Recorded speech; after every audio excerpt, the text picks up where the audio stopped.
Hey, hey, hey. Welcome. Welcome, welcome. I'm gonna just be honest. Just going chill tonight. Working on this avatar. I will probably get to Windrose if I game. Um, but I'm making progress on this and I want to see where it goes. This is like my third attempt. So, yeah. Hang out. Listen to me. Listen to Jack Sather. Onto your low poly mesh. I had a Sather? ball in Substance Painter because it's so cool to just drag on materials and watch it affect the entire mesh I had built, making him my own Iron Giant or Silver Surfer or Metal Mario in Super Smash. What's really cool about these textures, especially the smart textures, is they can sense form and angles around your mesh and procedurally add details where things like rust or corrosion would start to appear, whereas other parts would be cleaner. Their smart skin texture also added like redness around things like the nose and the ears, which makes it look super realistic. I'm not going to necessarily get into the weeds of how to make your own textures here. I just tweaked a few simple things and figured out how to mask, and so I could add a beard to my guy. And then I started working on my armor, which is where I started running into that crack issue. Not my crack, actually, but armor's crack issue. But once I fixed that, look how cool this low poly armor came out. Then I made the pants where I started messing around with adding some wrinkles, which is harder than I thought it was going to be because Substance doesn't have a blur or a smooth brush. It just has a smudge Box brush. modeling. Why? Nick also showed me some cool tricks when it came to Time customizing my chest piece, consuming? most of which I'm Yes. still a newbie on, but I now understand Do how I mind it? powerful texturing No. can be. Like I added these little rivets on the Really chest piece don't. with pre-made alphas, and the prior me would have thought I would have to get those details by making them in the high poly sculpt, but in reality it's much more efficient just to do that in the texturing phase. I also painted the hair, the eyes, and the belt buckle. All in all, I was super happy with how the texturing came out. This might be a little specific in between step. Sword time. I assumed my little warrior is going to have a weapon, so I made a sword from scratch and was super proud of how fast I was able to make this thing and get it to the level of everything else I had made so far. I also added a few more clothing items to my character. Step 7, I created a rig for my character. Did I, or did AutoRig Pro? Okay, I really relied heavily on AutoRig Pro here. It makes it really simple to set up a rig. I selected my guy, I marked his neck, chin, shoulders, wrists, spine, root, and ankles, and pressed the go button. Boom! I had a working... Oh, that's not right. So I tried a few more times. Okay, so my guy's hands are just... They were probably too big, or the gloves were messing something up. So I just made my own hands with the Voxel Type 2 setting, trying to keep everything mostly as they had it. And with that, the rig was complete, which brings us to the next dreaded step, Step 8. Weight painting. So before I started trying to do this, I just decided to go watch a bunch of videos of people doing it themselves, and I felt like I got the general gist. Basically, if you want the polygons of your mesh to move with the bone, you have to give them a weight by painting it on. If you have no weight painted on your model, it's not going to move when you move the rig. The more weight something has, the more red it becomes, which will influence the mesh when the bone moves. So you got to make sure all your moving bones have some weight on them. So I weight painted the whole thing. Little did I know, one does not simply weight paint in one pass. I spent the next few Don't really days need any more polygons back here. Weight painting is That's very pretty good. We're going tedious for and a very low poly guessing, and makes you situation. appreciate how important good retopology is. Some advice I would definitely give after doing this: rotate the thing you're modeling often. If it's like your shoulder and arm and stuff, grab your hand and move it around in places that it would commonly be put into, and see how it reacts to your weight painting. Your weight painting might work in one position and be completely screwed in another. It is very annoying and frustrating, and my god, do I wish there was an AI solution to this. Once I got my weight painting to at least work, and it wasn't too broken, I felt like I was ready to tackle one of the last steps. Step 9, animation, which we don't really do in this video. So in the meantime, I did what 95% of us do and just downloaded animations from Mixamo and threw them onto my model. Nick showed me how to work with the animations in Blender and how you have to open up like 2 different timelines, one being the timeline, one being a dope sheet with the action editor selected, which to even get the second timeline, you have to go down to the bottom left of your window and find this like 1 pixel by 1 pixel area that connects a crosshair, and you click and drag to pull up and get another timeline, but make sure you don't accidentally close out of another panel or throw it into another panel. If this is the standard of how to animate in Blender, you need some mighty work, my friend. And there's even like small crap like you have to enable space user stuff, and you can easily lose all your animation work just by like slipping and hitting the play button. From what I've dealt with so far, this system in Blender seems jank. But I was able to get my Mixamo animation in, skin and match it to my rig. it's hard to like make him not look like a gorilla right now. Holy crap, did it feel so good to see my guy breathing for the very first time. Boom. Can I hide all this stuff? I just wanna see him all in all his Tell it. glory. Look at that, bro. Holy hell. I did some more tweaks to the animation to make my hands turn into fists. That's This is good. the coolest thing in the world. And with that, I was ready to seal the deal and make a video preview of the man himself. Step 10, taking a video of this hot-ass, completely finished 3D game character. Honestly, I think I kind of screwed this part up and did it really fast. I don't even think I should say how I got this video rendered, because I don't think it'll help anybody. But I did some simple adjustments to the world and the lighting. So without further ado, here is the man himself that I've been referring to as the Trove Man.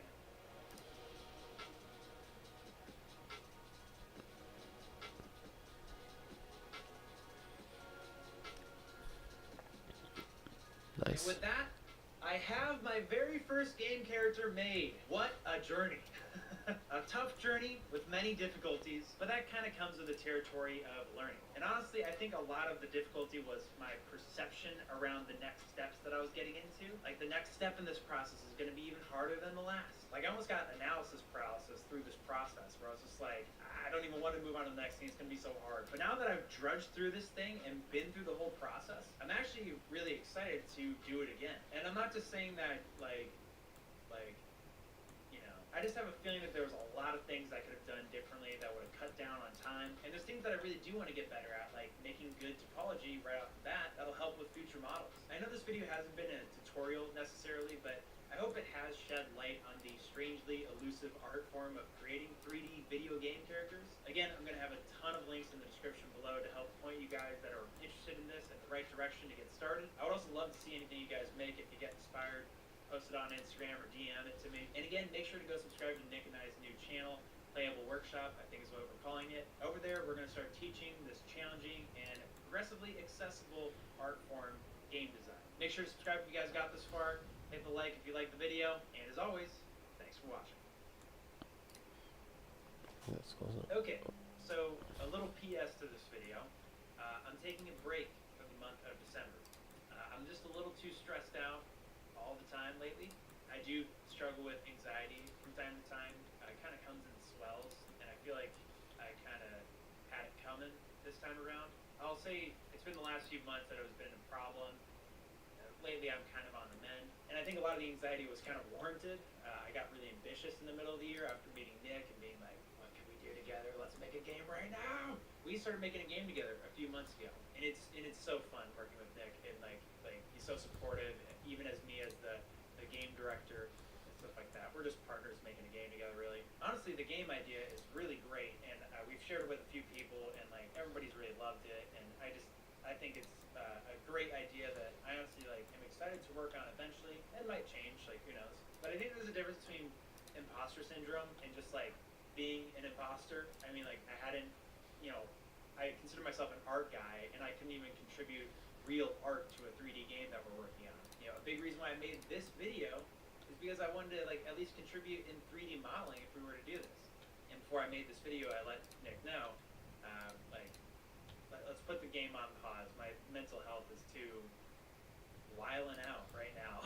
And he's an incredible guy that was super understanding.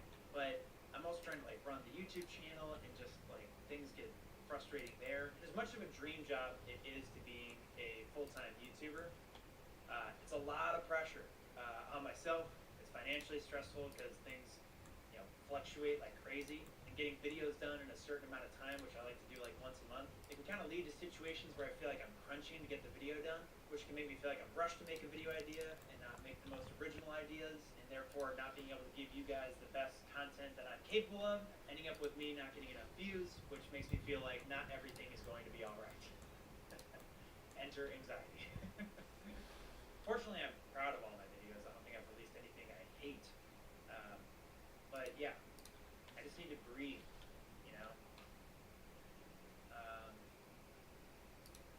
And on an extra personal note, I just got out of a 2-year relationship with my girlfriend, and that's been hard. So yeah, happy Thanksgiving, happy holidays, happy Merry Christmas, happy Christmas, I'm British, and Happy New Year. I'll see you guys in January.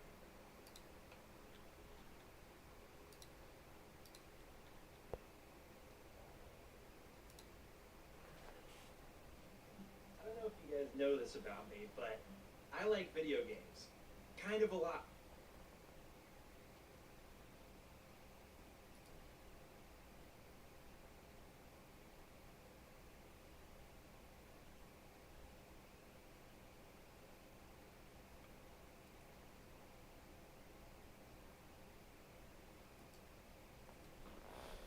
Okay, today's going to be a different video. I kind of just want to talk about the realities of being a gaming YouTuber lately. Let me say right off the bat, I am still doing my dream job. Being on YouTube is the best. The audience that has congregated around this channel is awesome. I still technically play video games for a living.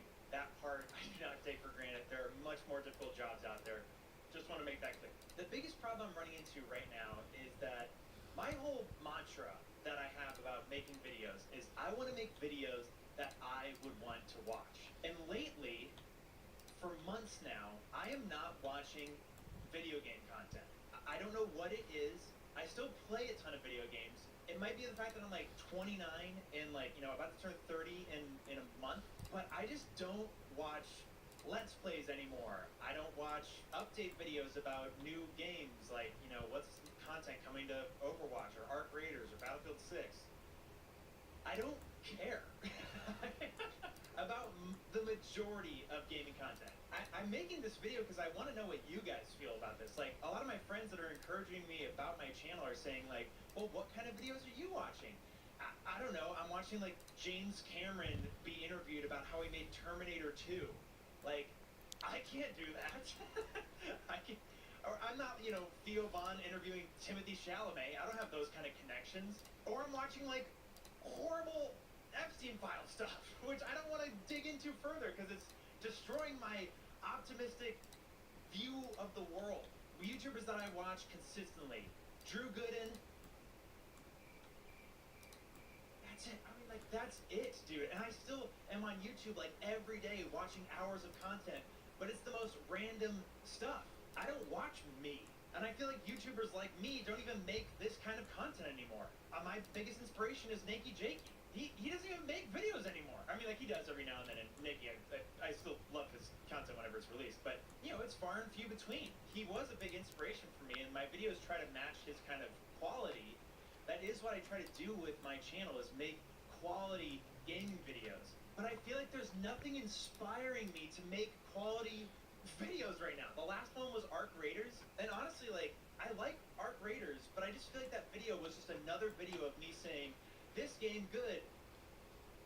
People were like, well, you gotta make the Battlefield 6 video, like, because Battlefield 6 came out last year, and I'm like, what am I gonna say about Battlefield 6 that Battlefield hasn't been doing the last 5 Battlefields? A lot of AAA games aren't even coming out right now. Like, if you look at the Steam store, if I go to my top sellers right now, it's like Nioh 3, Resident Evil Requiem, Black Myth Wukong is like number 5 on this. How is Black Myth Wukong like so high up right now?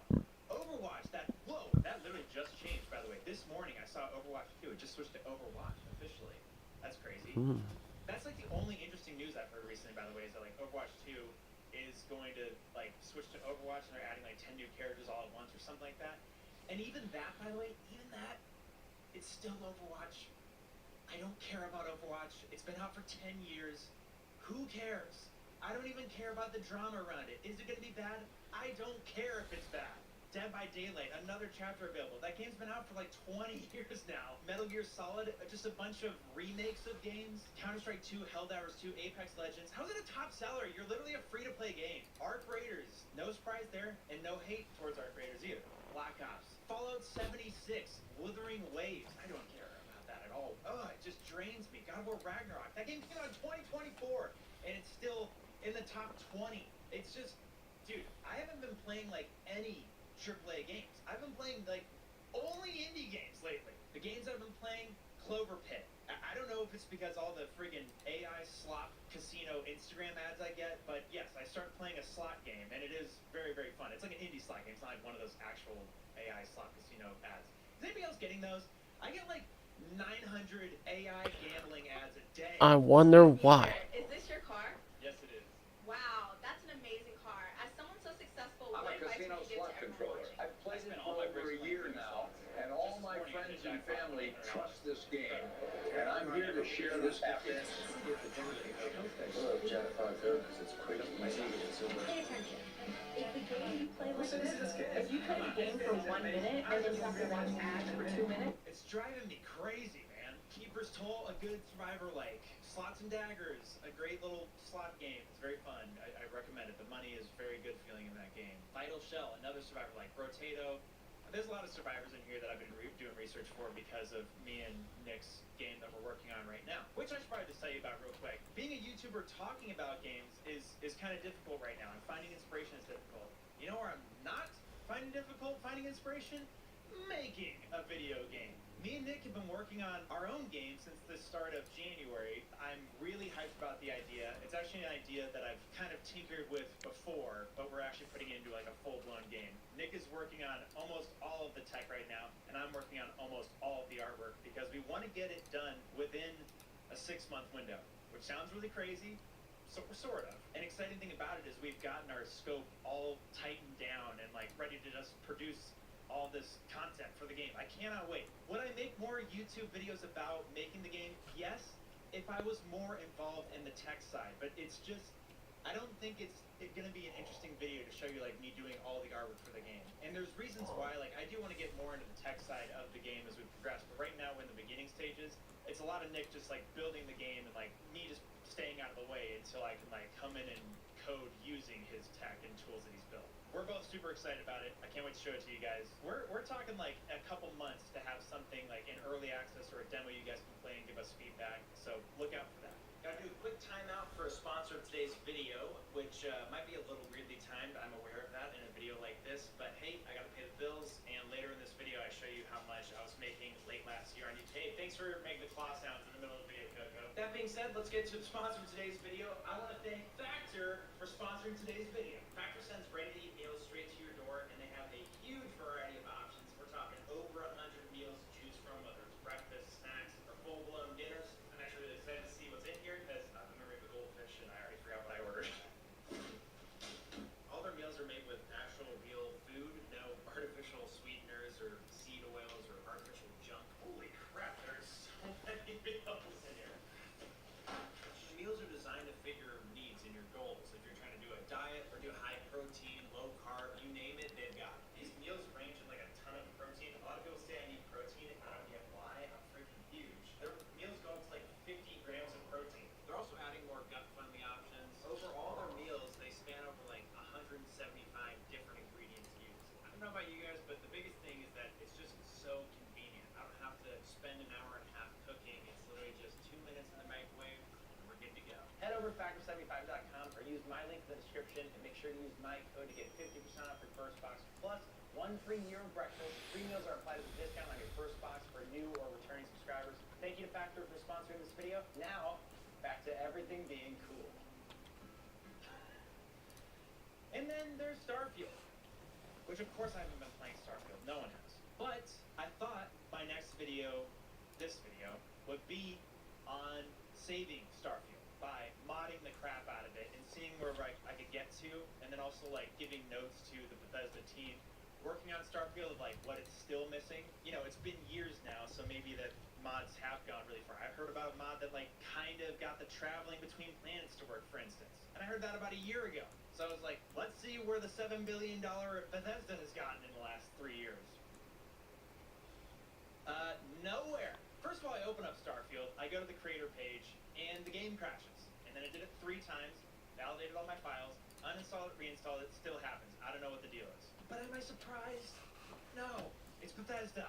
I buy their Shattered Space mod, I buy all the new stuff that is in the game, which has like mostly negative reviews, and I've asked my friends that have played it, and they're like, yeah, it's a car, and I was like, oh, does that come with Shattered Space? They're like, no, you get that, that's the update that actually they gave to players for free, so Shattered Space is just bad DLC, and I'm like, awesome, looking forward to it. So I played the game for a little bit, it's as rough as I remember. Who made this godforsaken hat? This bottom of a shoe hat. Then I tried tried to go mod Starfield. I cannot find one asset mod that wasn't ripped from another game.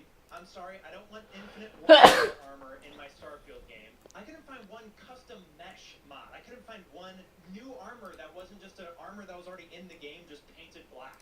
Dude, I was searching for hours. Dude, I just can't trust these Starfield mod lists that say they want to preserve lore-friendly enhancements, keep it just like how Starfield is, but more and better, complete immersion. But like the third photo in the collection is a girl in like BDSM clothes in bed with a backwards tramp stamp tattoo. Like, what? What is? That's not. Yeah, Bethesda would approve that. You know what there was a lot of though, is pages and pages and thousands of mods that actually do change mods and stuff like that, meshes and stuff. Star Wars mods. Making Starfield into Star Wars, a part of the Genesis collection. It's a weird choice of game to go this hard developing such a custom project for.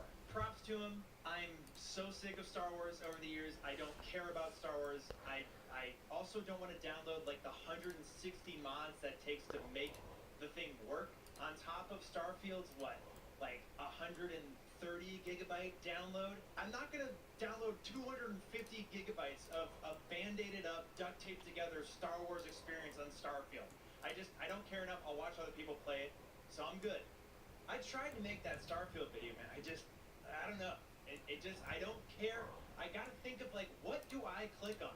And I would make videos on these indie games that I'm playing, for sure. I mean, but you know, I just did that in December, and it was my worst performing video on the channel, like my top 5 indie games of last year. And the biggest part is, I'm not watching videos of people talking about video games right now. I even, like, it was hard to watch Nikki Jakey's video on Counter-Strike. Like, halfway through, I was like, I just don't care about fucking Counter-Strike. I still love video games. It's just, I'm, like, cornered where it's like, there's not enough AAA games that are coming out, and when they do, a lot of the times they're super underwhelming, where I just have to make another negative video about these big corporations that suck at making video games now, that used to be legends, and negativity thrives on YouTube and any social media platform, as I'm sure everybody here is well aware. Or I could talk about indie games, but they perform the worst on my channel, as much as I love them and I think that they're banger games and interesting stuff, and maybe I could take a different, you know, interesting take on it somehow and talk about, like, I see so many people making these like emotional sappy videos about video games and how like the story changed them, or like this thing is so terrifying in this game. Bro, what video games are terrifying you? I read this thing in a video game and it terrified me. Like, oh my god. And I just see like a lot of, you know, my compatriots that I do not want to throw shade towards at all, but like the amount of thumbnails and titles that are like the exact same thing over and over and over again is killing my creativity, when it's just like, this thing was terrifying or whatever in this game that's like fucking, you know, Cyberpunk. Nothing in Cyberpunk is terrifying. Come on, dude. The writing of most video games sucks. Donkey. I don't care about Elden Ring lore. Again, I love this job. I love the dream of being a YouTuber. I just don't have any like inspiration right now, and it just feels like months on end that happens, and I'm like, what do I do? Do I just start doing Let's Plays where I just throw it back to PewDiePie days or Markiplier or Jacksepticeye? I just try to forcibly I'm like, I don't want to do that. Why? Because I don't watch Let's Plays. I feel like something like that, like an idea of becoming a Let's Player, is something that I feel like I'm going to force myself into just to make sure that this gaming YouTuber dream lives on. YouTube is really hard to make money off of.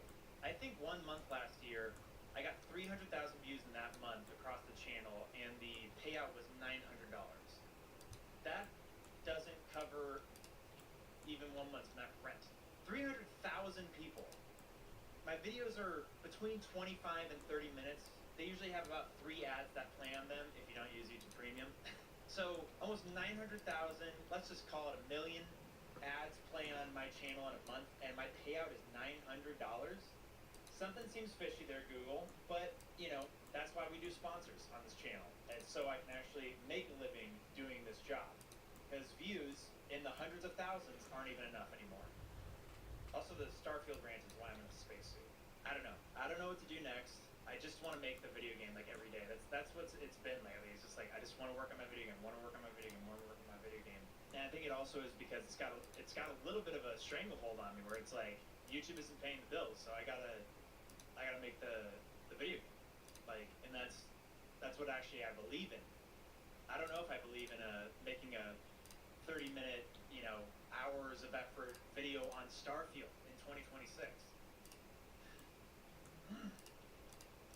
I wish I could figure it out. If you guys have ideas for my channel, let me know.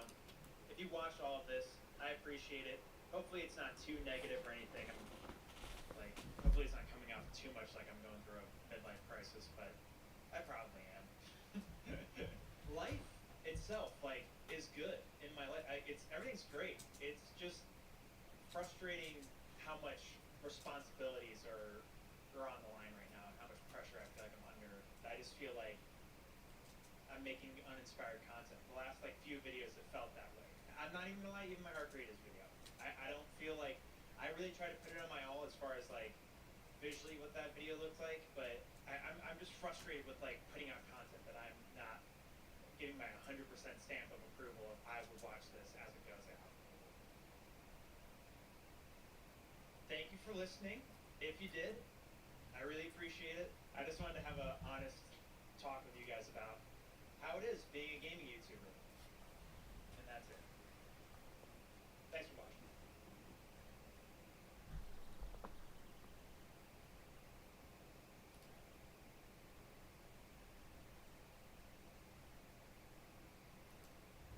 It was a cold Saturday evening, and I was looking for a game to play. Actually, it wasn't that cold. It's springtime in Florida right now. It's not that bad. What do you know? An email came across my desk in my computer. And it was from Fumi Games saying, "Hey, you looking for a game to play?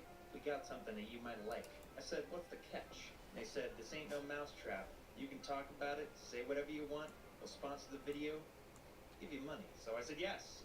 So we're talking about Fumi's game, Mouse PI for Hire. I heard about this game over a year ago and saw just screenshots of it and instantly wanted to play it. It is a 2D mixed with 3D first-person action shooter where you play as Jack Pepper, a very strong first name for a protagonist in my humble opinion. I do want to read off how they describe Jack Pepper, the main character that you play as in the game. You play as Jack Pepper, the main protagonist. He's a former war hero turned detective living in the city of Mousebury where danger lurks around every corner, say. What starts as a simple missing persons case quickly escalates into a complex web of intrigue involving corruption, kidnapping, and even murder. You're a private investigator in the game that's also a mouse, and you follow this noir detective story all throughout the city, meeting tons of characters, going to way more places than I thought. This game is very big, and also getting into a ton of combat with a great variety of cartoonish weapons, and all of it dripping in jazz-filled, old-fashioned style, baby. I should also mention the game just released, so go hit my link in the description and check it out yourself. The game's visual aesthetic is inspired by those 1930s cartoons, the rubber hose style. All the 2D visuals are drawn by hand, frame by frame, and I've played over 10 hours of this game now, and I can say there is a lot of drawing going on. I'm very surprised by this game in a lot of ways. Something kind of really obvious, but nonetheless surprised me, is how much 3D modeling is in this game, because on previews, it just blends so well with the 2D animation. And the combat very pleasantly surprised me in this game. There is way more combat than I expected. I did not realize that this game would be so much like Doom. Am I allowed to mention other games' names? Let's just use the rhyme. Broom. Especially Broom, Maternal, and Dino Slop Legitimate. I mean, Troy Baker voices the main guy, and he played Booker DeWitt in Bioshock Infinite. I think I'm allowed to say it. It's a lot like Doom Eternal and Bioshock Infinite. And if you don't know who Troy Baker is, you do. He's the voice of, every biggest beloved video game character ever made. He's freaking Joel from The Last of Us. Come on. Doom Eternal might sound really, what? How is this game about a private investigator like Doom? The combat in this game is very involved. It starts a little simple, but you get a ton of upgrades upgrades on your character, you kind of become this like mouse avenger. You get a dash, you get a double jump, you get a grappling hook. Your tail becomes like a little tail helicopter, a tailcopter, some would call it. You can run on walls. Like, it gets pretty elaborate. And I specifically say it's like Doom Eternal because it kind of has that ammo deficiency aspect to the game where you actually do got to watch how much ammo you have left in each weapon, which is actually much less of a problem than you think because it forces you to use the rest of your arsenal, which I really liked about Doom Eternal. So you're kind of just this one-man army just using all these different weapons to take out all these crooked cops and mob members. This game is surprisingly much more graphic than I expected, and I honestly love it. You got to see the animations of some of these guns, man. They get really creative. There's unique kill animations, reload animations. The sound effects of the guns are great. There's kind of power-ups that you can get. Some are really cool and silly. The gameplay kind of centers around the arena-style combat where you walk into a room, enemies come out, you kill them all, move into the next room, and then it's kind of interjected with these clues that you find that kind of move the story along. The environments that you go into are really well made. Like, the art style in almost every aspect of this game is so well executed with a surprising amount of effort put behind it. Like, of course the animations of all the cartoon characters that you see are amazing, but even like the set pieces that you run into are amazing. All the little details lying around of all these little 3D objects they put in place that are, you know, sometimes making a little joke, sometimes are pointing at a new clue, just filling the world with a bunch of unique designs and items. What's really nice about going into all these different arenas of combat is that they're all so visually different looking. I know that they kind of are restricted with this black and white color palette, but they do a lot with it. And at the end of the level, you usually run into a boss, which all the bosses are completely different. It was really fun to go into each new setting and like kind of guess what the boss could be for this, because they're always just these weird, campy, cornball bosses. What's really cool is once you get back to your private investigator office, when you leave, you hop into your car and go to this overworld, which is massive. There's just so many buildings that you can see that you're going to go to, whether it's like, you know, a swamp, a sewer, a boatyard, an opera house, an old Hollywood set. There's so many different environments that you're going to go to, and these environments are not, they did not cheese dig it. As I don't even know where that saying comes from. My brother's a Marine and he said that at one point, and I started saying it, unfortunately. I was really looking forward to seeing all the different settings that you get to go to in this game and kind of fight your way through and investigate. Private investigating is important, but so is public murder. You murder a lot in this game with almost no repercussions, which is a little strange, but that's okay. And what's really nice with going to all these different settings is you'll kind of start to realize that most settings provide a new weapon too. There's just a lot of weapons and upgrades that you get in this game. There's something about upgrades I really want to talk about real quick.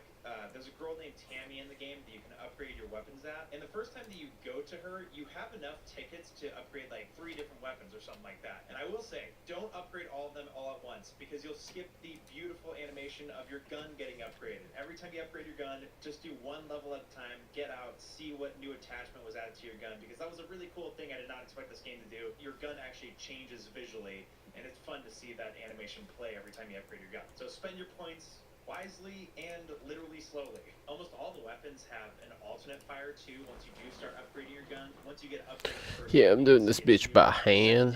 fire that you can get on it. Some Fucking of them, like machine gun, I think are just so great. Clash May. Spray and pray. Honestly, the It's game all about isn't super hard, but they do have a difficulty setting you can crank up. I kept it at normal because I did want to play a bunch of the game. Opponent before talking to you guys vertices. about it, but there were definitely times where I was like, if I really wanted to challenge myself, I should just like crank this up a notch. And I will say some of the enemies become a little repetitive, but that really breaks once you go to a new place there and get further along in the story. They really start throwing out some unique stuff at you, especially at the end game. It gets real wacky in the story, the characters, some of the weapons that you get. You've probably seen them in the trailers. It's really, really cool, really, really well thought of. I like that it doesn't just like do all the cool stuff in the beginning and peter out. It in fact is the opposite. It very much gets better and better as you go. The game is jam-packed with a bunch of different Peters stuff, in. too. They have like a lock-picking game that's actually pretty dang good. There's a whole like baseball card mini game that they put in the game. And then of course you have your private investigator office, which is kind of your home base where you have a bunch of your main homies walking around. Homies, I mean 1930s.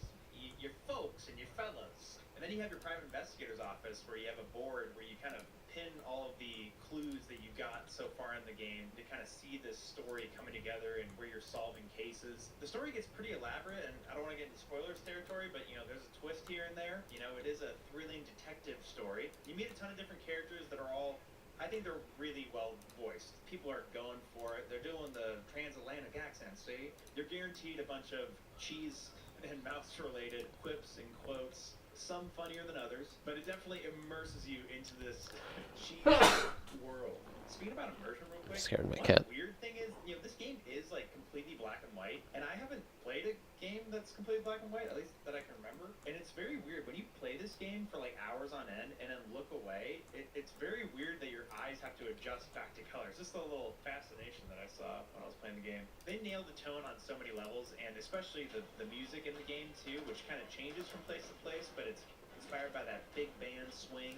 It's jazzy, it's noir focused, and it just perfectly matches what it's going for. I think for $30, given, I am sponsored by this video, but I think it's a steal for the amount of content that they put into this game. That was maybe the biggest surprise that I got coming into this game. It's still an indie team that made this game, but once you get to that overworld, you'll see what I'm talking about. Like, there are so many places to unlock and go to. I've played so much of this game, and at a pretty rapid pace as an experienced Doom Eternal player, so I'm kind of clearing rooms pretty quick, not bragging. And there's just been so much that I've discovered. I think this game is an easy sell off of like just the art style alone. It works with the combat, it works with the story. I never got tired of it. Thank you so much to Fumi for letting me play your game early again. It was a blast, and I highly recommend it. And make sure to click my link in the description to go get the game now. Mouse PI, have a great time playing it, and thank you for watching my video. See you guys.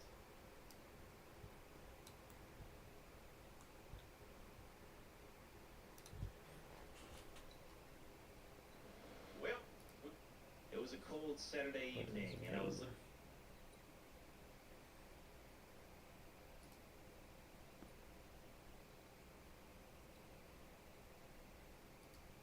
Hey guys, welcome to Playable Workshop. This channel is dedicated to helping you make your very own video games. I'm Nick Glenn. I've been programming for over 20 years, and today I'm joined by Jack Sathan. Hey everybody, I'm a YouTuber and I love talking about video games, and I've always wanted to make them, so hopefully through this Playable Workshop class I'll be able to take on the role of the student, and you'll be able to relate to my noobness when it comes to making games and being taught by Nick Glenn. So throughout this series, we're going to be teaching you how to make games. We're going to teach you the concepts behind making games, including code. And what we're going to be trying to build throughout this series to teach those concepts is a Heavily inspired.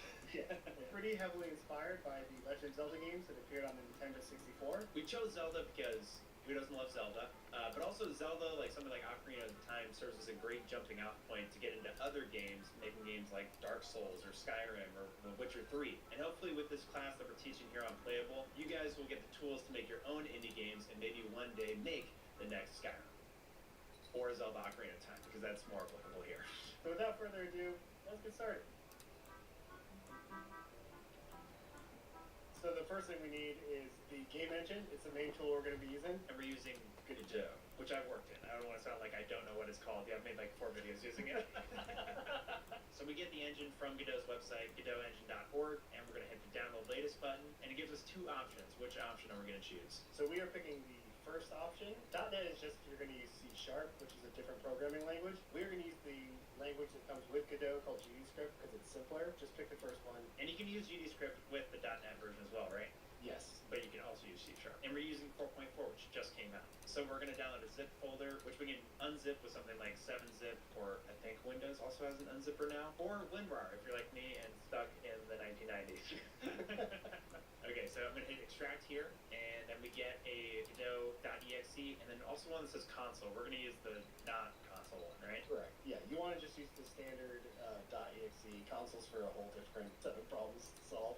And open up Godot. And this is something that I love about Godot. We didn't install anything. It's just ready to go immediately, which is one of the coolest things I've seen with game engines specifically. Like if you're running Unreal and stuff, not talking trash here, but it takes a long time to start up.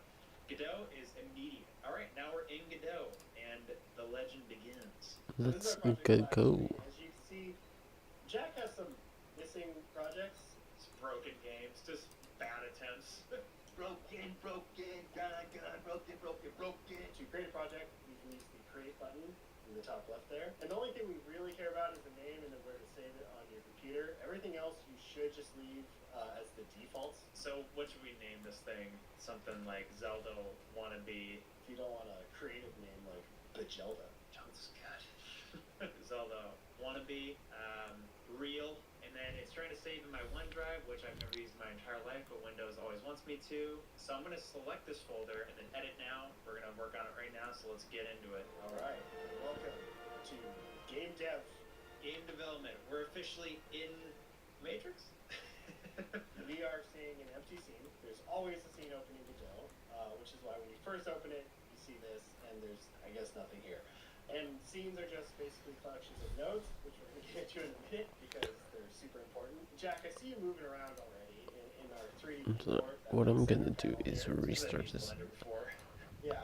I find that Yeah, so there's like some simple controls. If you guys have worked in like 3D art software. when my before, zoom it really doesn't easy. The way line I'm up, moving my camera around right now, rotating it, is just by holding down the middle mouse button, just like that, and then dragging around. You can zoom in and out with just the scroll wheel. or you just can hit Control, restarting. middle Yep. mouse click if you're insane for. I mean, you're already at the middle mouse, just scroll in and out. And then if you hold Shift and then middle click and move around, you can move your camera like that. It's called panning. And if you hold right click, you can kind of move your After camera around this. like you're in Okay, first person view. let's And they show me go. something very cool is that if you use WASD while on this mode, you can move around like you're in a first person game. And then I think it's Shift to have like a you go super fast, like you're sprinting.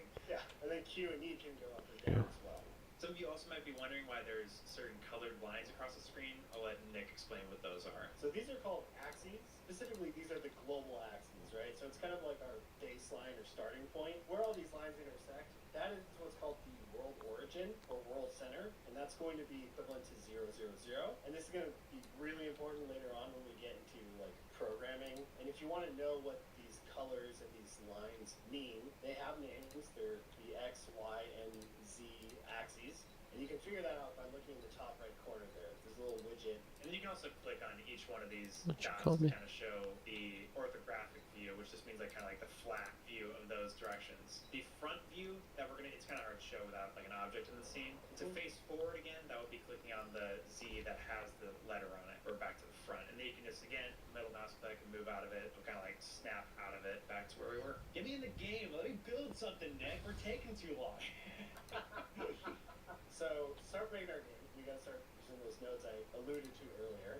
Nodes are the basic building blocks we're gonna use to construct just about everything inside of Godot. Each node may have a parent, and if it has no parents, we typically call it the root node. This will usually be the node at the top of the list. And then each node can also have either 0 or more children. If it has 0 children, you'll often hear it referred to as a leaf node. We get these kind of terms of root and leaf from the fact that nodes are typically stored in a data structure called a tree, and this is why you're going to hear us call the scene tree a tree. Nodes also store data, which we call properties, and that's used to help drive the behavior of the node, which is just nerdy programmer speak for what the code doing. With that out of the way, let's start adding nodes to our scene. What So we're gonna the look in code top left, doing? There's a scene panel. We also call this our scene tree panel. There's a few different ways we can add nodes, but to get our first node, we're going to hit the 3D scene button, and that's going to add a very simple, very boring node 3D node. Awesome. Starting off hot. And we see nothing because this node, in a sense, does a lot, but in a sense, does nothing at all. So to get something more interesting to work on, you know, now that you're part of the industry, throw an industry term at you. We're gonna white box a level, and by level, I just mean a floor. Exciting stuff. Stick with us, people. You won't regret it. Whiteboxing is just a term used in the game industry to talk about the process of creating the most simple implementation of a level or surrounding game environment in order to test mechanics and see what works and what doesn't work. You don't want to spend a ton of time and resources on something that's not going to make it into the final game. Whiteboxing is kind of the remedy or solution to solve that. We're not actually doing a lot of whiteboxing in this series. We're going to give you some assets that you can just run wild with. They'll be a lot more entertaining than having to actually whitebox everything yourself. But since most of your games are going to start with a whiteboxing phase, we felt it was important to at least show you what that process looks like. We're gonna start simple, just to show you like how you can put something into a game and have something move around real fast. Trust me, if you've never designed a game before, this is a cool feeling. And if we don't do this, then you're going to be so lost. Yeah, and also if we don't cover the basics, yeah, you are gonna be swimming in the deep end and drowning fast. Whatever node is at the top of the list in a scene is that scene's root node. But we want to make sure we select that node, and then we can hit the plus button. This brings up our node browser, which has all the different types of nodes available to us. And as Jack starts opening up drawers, you're going to quickly realize there's a lot of nodes that come with Godot, and this is where a lot of people get overwhelmed. The good news is you do not have to learn all these. You should not try to learn all these up front. Just learn the ones you need as you use them. Even in the various games I've now made and the games that Jack's worked on, we've used, 20% of these? Yes, exactly. It seems to be the case in a lot of software. Something like, the OpenRX hand. I don't think I'm ever going to use this, mainly because I don't think I'm making a VR game, but And also it's deprecated. yeah, and no one's going to be using it because it's deprecated. I've messed around with Godot now, so now I know that some colors are big indicators in Godot. Like anything that's this blue is going to be a 2D node. Anything that's going to be green is going to be more of a UI element. And then the red nodes, or the kind of salmon color, if you want to get technical, are going to be your node 3D nodes. And this is what we're going to mainly use for our games because we're making 3D. We're blowing straight past 2D, baby. But there's a lot of nodes here. So do we want to search through all these things, or is there a simpler way to get to what we want? The simpler way is going to be the big search box at the top of this browser. Great. What we want is some kind of a box that can operate as our floor. So why don't you just try typing box and see what comes up. Box. Let's do this. Node 3D. CG, is this the one? CSG box 3D? Yes. So CSG is Godot's kind of built-in prototyping white box tool set. They just don't name it box because they wanna weed out the weak. Okay, like if it was just as simple as box 3D, like they let anybody make games. CSG is stands for Computer Science Gizmo box 3D, and that's for technical nerds like us. But we got something. We got something. Yeah, it's a white box, and I guess it's kind of a blue box because it's selected, but Yes. So I know that the controls that we have here, we can move stuff around with just these little gizmos. And you might be wondering like why the box is blue. It's because we have it currently selected. Also, I just hit Control Z to undo that if anybody was wondering why it's just snapped back to where it was. We have certain modes selected, starting with the selection mode at the top of the toolbar here. And we're just going to cover these 4 buttons real quick.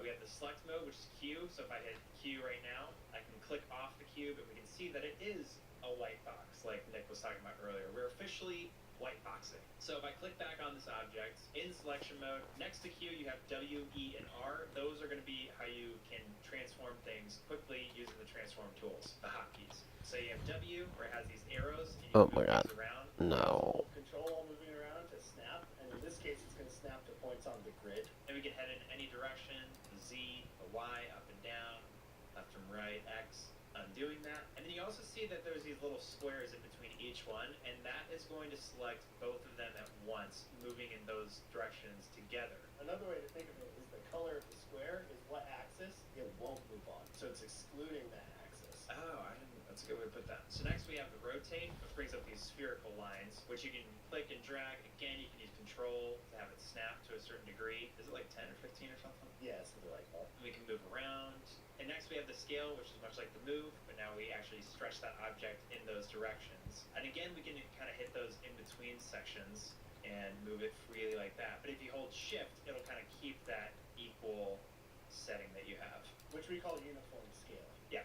So now that I have the power of all transform controls mastered, I'm just going to squash this down and move this out to make my Oh, you floor. wish it was that easy. This is not the right way. And the reason for that is that right now we're squashing and stretching what is still ultimately just a cube. But what we want, and the reason we want this is because there could be some weirdness in the physics engine. What we actually want to do is change the true properties or the true size of the box. We don't want to just squish the box. Gotcha. And this doesn't mess with the true size because if you look at the top right, even though we seem to squash and stretch this, it's still 111 across the board, which isn't what this looks like. Right. And by the way, the thing that Jack just pointed out, this right-hand side is called the inspector panel, and it's going to show what are called the properties of anything you have selected on the left-hand side, like, the node or whatever, right? In fact, if you want to know what any of these properties do at any time, one quick way to do that is just hover over the label next to the property. This is going to give you the name of the property along with a little description of what the property does and what it's for.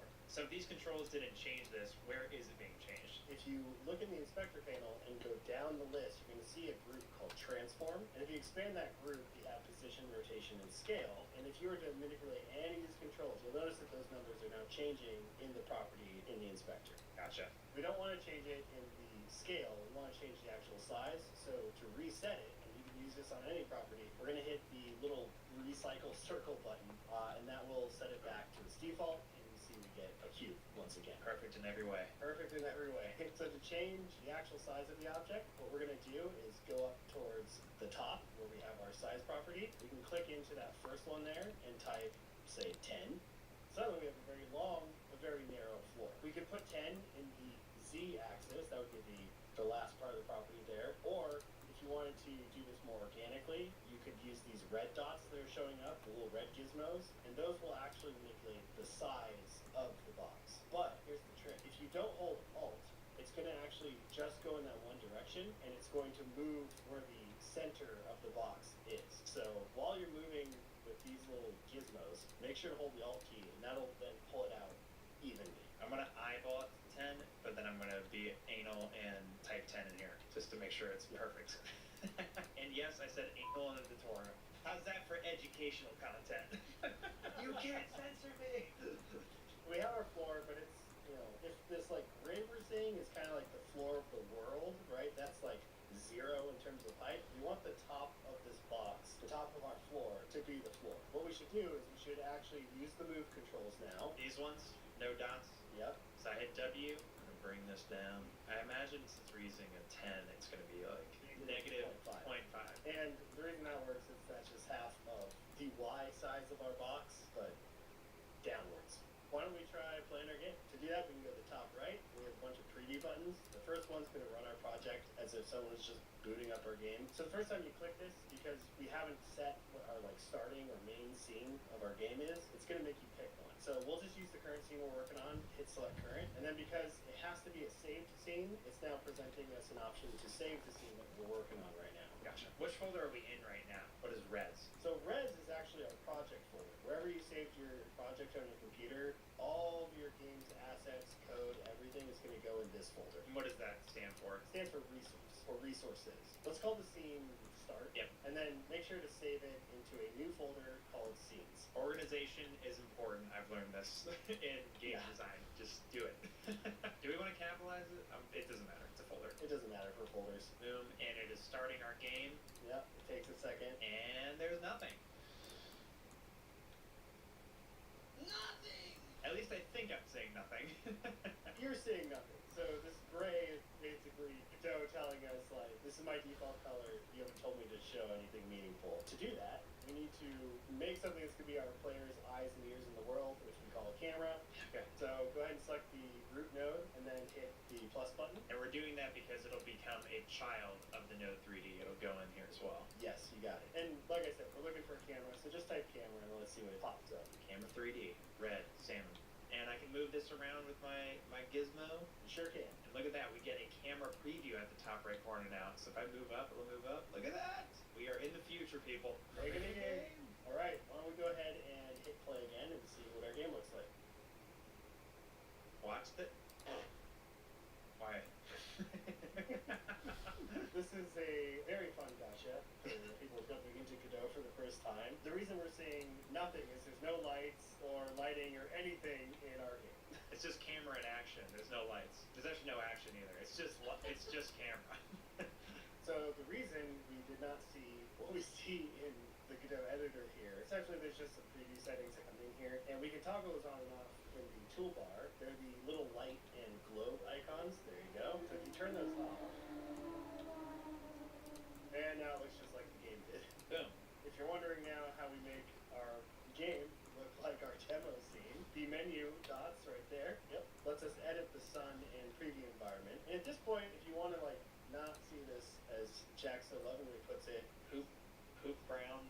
And this dead gray sky, like the most depressing colors they could have chosen, which so many of these game engines show for some reason. Let's make something fun. Let's get like a sandy beach, blue skies. Let's Yeah. come on. Let's see some smiles. and you'll also notice that as he's editing these controls and the colors and everything, this is affecting what's called the ambient lighting of the scene. It's like lighting is affected on that square cube. Excuse me. Yeah. Okay. All we're doing though is we're editing the preview settings. We still haven't added Oh, anything yeah. to our game level. Great. It's still gray. It's still good. There's these two big buttons on the bottom. So one is going to add our sun or a direction directional light to the scene. And anytime you see directional light in 3D, that's basically a sun. Yeah. And then the add environment to scene is going to add an environment node, which has a bunch of different settings on it, one of which is our sky. So Yeah. go ahead and do this for both of those. And he's not wrong about the bunch of menus, because if you wanted to change your colors again, like let's say now if you hit this button, you can't customize it in the same menu. You're going to go to world environment. It's going to open up the inspector on the right. Now you're going to go inside the environment screen. Then you go to sky to affect the bottom half of the sky, the ground, or whatever we want to call it. Then you want to hit sky again. Then you're going to want to open up this procedural menu. And now we have options to go into the sky and the ground settings again, which are just affecting these top colors. So don't feel stupid if you lost where your environment settings were. It's easy to lose in this absolute haystack of a menu. Okay, so we've got the environment set. Now if we hit play, it should be actually in our scene, in our game. Now we're gaming. All right. So what do you want to do now with it? I would love to make something that moves around. Great. So to do that, we're going to need to add another node. This Okay. is going to be a very common practice if you haven't picked up on that already. What we're going to look for now is a character body 3D node. Pretty much every type of platformer, action game, first-person shooter, when you have a character or a player or something, you're going to probably start with this node to move them around. Boom. Great. And you don't have anything. Again. Yeah. Which is kind of typical in game design stuff. There's a lot of things that involve building something, especially anything visual. This node does a lot, but visually not. The purpose of this node is it integrates with the physics engine so that we can create a character that's going to like bump into walls or slide along the floor or whatever, right? Yeah. And if we look in the scene tree, you can actually see there's a little warning sign showing up. Why don't you go ahead and read that? Node configuration warning. This node has no shape, so it can't collide or interact with other objects. Consider adding a collision shape 3D or collision polygon 3D as a child to define its shape. We can just do what the box says. So we're going to add a collision shape 3D, Yes. add child node, collision shape, and there it is. Collision shape 3D. Great. And now we get another warning. A shape must be provided for collision shape 3D to function. Please create a shape resource for it. But this isn't saying make a new node. This is inside of collision shape 3D in the inspector where it says shape on the right-hand side. This is probably worth bringing up. But every time you see a little box with empty or like a box with like boxes in it and that little drop down, this is a reference to some kind of a resource. So all these little options we're seeing here are just generating those resources directly on the object. So do we want a box? No, we want a capsule for a very specific reason, and I'll probably put some notes in the companion page. But basically, a box would get stuck on corners. A cylinder, yeah, it's round. It's not getting stuck on like corners of walls and stuff, but it's still getting stuck on like floor or rocks or whatever. Whereas a capsule lets us have kind of a tall shape representing a player's body, but it can slide over things or up things or you know bumps and walls. Again, this is just because like we're the player where we're gonna like feel that movement. But if you wanted to make a game object that was a cube, you would use a cube box to have it function like a box would in the real world. Yeah, depending on what type of game you're making, Yeah. right? Yeah. Okay. So I just moved it up. I'm gonna go ahead and move it back down. What should I do with this guy? You should move it up. Oh, move it up. Yeah. We want the bottom of the capsule to be on the floor. And the reason for that is that it's going to be a lot easier later on when we start working on character movement stuff with code to think of where the character is or where the player is as wherever their feet are. This was just affecting where the collision shape is. The character body is still in the same spot in that like kind of center origin spot that we had it at. But now if we move the character body around, we're kind of moving the shape up there instead of where it was before where it was at like its center body, so it's not in the floor. So now we're kind of moving the whole thing. You got it. That was difficult to explain. I was sweating through that. So now if you were to try and play the character body for the previous Here we go. There's a whole lot of nothing. Yeah. And that's because the collision shape we added and the character body, this is all really for the physics system. We see it here because this is a dev tool. This for game developer eyes only. And this is between us. In order to see our character, why don't we just reuse the CSG system again, and we'll just add something that can represent our player character here. So let's click on character body 3D, and we're gonna add another node, and we can type CSG and see all the different CSG types. So you can do a box if you just want a box. Maybe you do a cylinder here. It doesn't really matter which shape you pick. This is going to visually represent it. Yeah, it's not gonna affect the physics system. So we're in the character body right now, but this is just affecting the shape, so I can drag this up and kind of match that capsule I Think if you hold control, you'll snap like from the center point. Oh, yeah, It'll true. snap right to the middle of your capsule, Boom. and then that'll make it easier to align it from there. And the reason why it's not snapping to the capsule per se, it's snapping to the grid line that the capsule got moved up by. Like, it just happens to be that same spot. And then let's make it bigger on the Y scale and kind of match that capsule, which like hits the floor. So that's about 1.95 meters.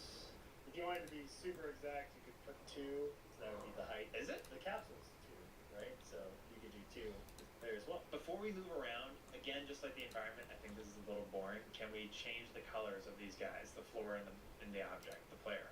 Yes. So for that, we can look at the material property in the inspector. And right now it's empty, but you can click on it and it'll give you some options. And we're gonna pick the first one, which is new standard material. We'll cover materials and shaders and all the other things going on here later. You'll soon to come to find out that the word shader is a scary term to anybody getting into game design. It can be.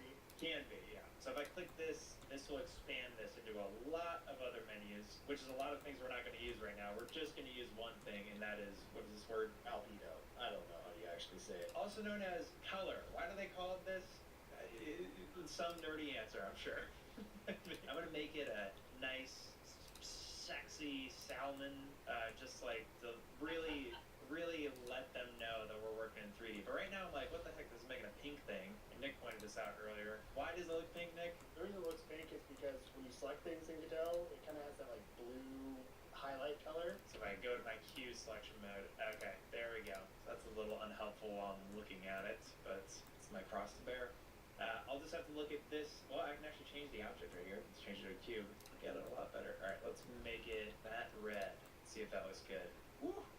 Crispy like a red salmon. Now we're going to change the other box. So we're going to select this, the floor, and we're going to do the same thing. Get the material, if standard 3D, click this menu, Albedo, and now what are we going to make this? Let's make it grassy. I can't really see in the game preview, but I can see here. Just blindly making it. Look at that. That looks great. That's a real game. Yeah, we'll just play it. It's already going to work. Let's do it happen. All right, great. Nothing. How do we get this thing moving?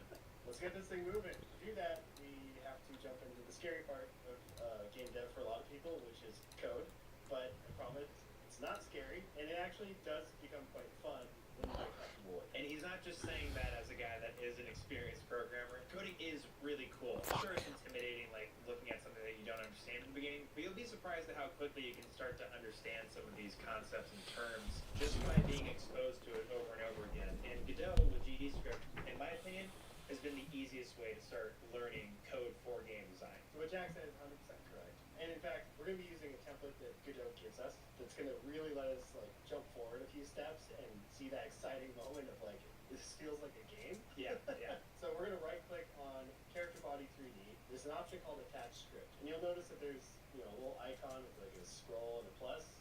Yes, exactly. It matches those 2 points right there. So either of those buttons are going to do the same thing. At the top, we have our language selection. For us, it's just going to be GDScript. Now, if you had downloaded the .NET version of Godot earlier, then you'd have GDScript and C# as options here. Inherits whatever node that we're going to be inheriting from or extending from, which we haven't talked about yet. The next thing down is going to be template. It starts like this by default. So if we just toggle this little use template checkbox on, we'll now see the available templates for whatever node type we have selected. Pretty much all nodes, because all nodes are a type of node, have the default template available to them. Yeah, it's kind of rare that they have like a full built-out template for a node. It's kind of character body's one of the few. We are going to use that because that's going to streamline us right to having a moving character. Yeah, like it even says it, like what it is, template. Basic movement, classic movement for gravity games, aka most games, humanoid games, FPS, DPS.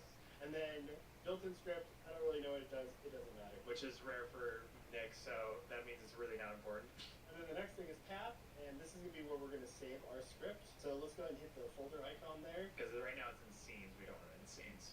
Yeah, we don't want it in scenes. We want to make a scripts folder. Yeah, and so to get out of scenes, I'm going to hit this arrow, which takes us one back. This is the file system browser menu at the bottom left. So you can see, like, we were just in scenes down there, and now we go out one, we're at resources. So we're going to make a new folder called scripts. This is where we'll keep our game scripts. And again, I can't tell you how important it is just to keep your stuff organized. It'll come in very handy, and we'll try to do our best here while we're running through this stuff. So are we going to call this the player.gd? Yeah, let's call it player.gd.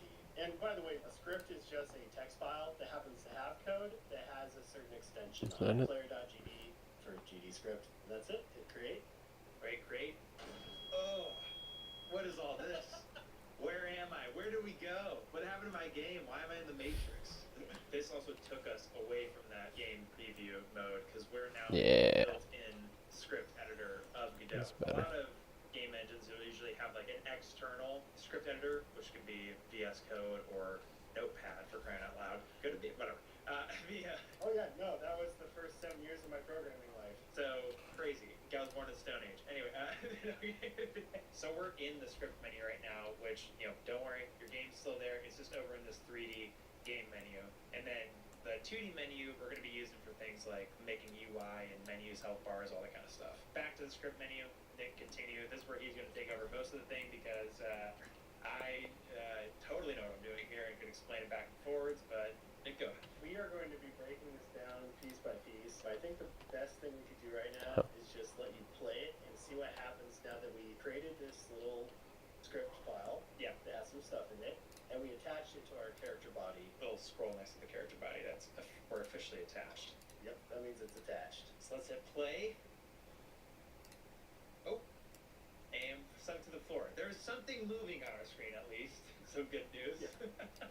So one of the things the script added was gravity, which meant, we go down. Get gravity. It's somewhere in there. Look at that. And it's just multiplied by delta. Of course. Well, of course. You have to multiply that by delta. Strictly speaking. Unless you want a computer with a turbo button, yes you do. I apologize to my nerds out there if I do nerd voice every now and then. I mean it with all love.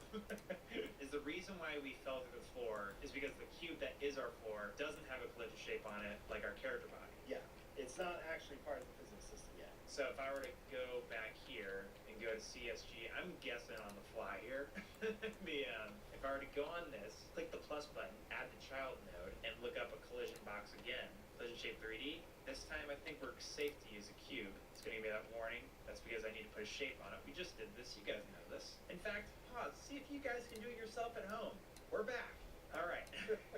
We're going to select a box shape from this menu. We can't really see it, but I think once we extend it out, we'll be able to see it. Let's do somewhere, 10 on each side? What I would do, if you can't see the thing you're trying to size, we have a size problem here, right? Just like our CSG box did. Yep.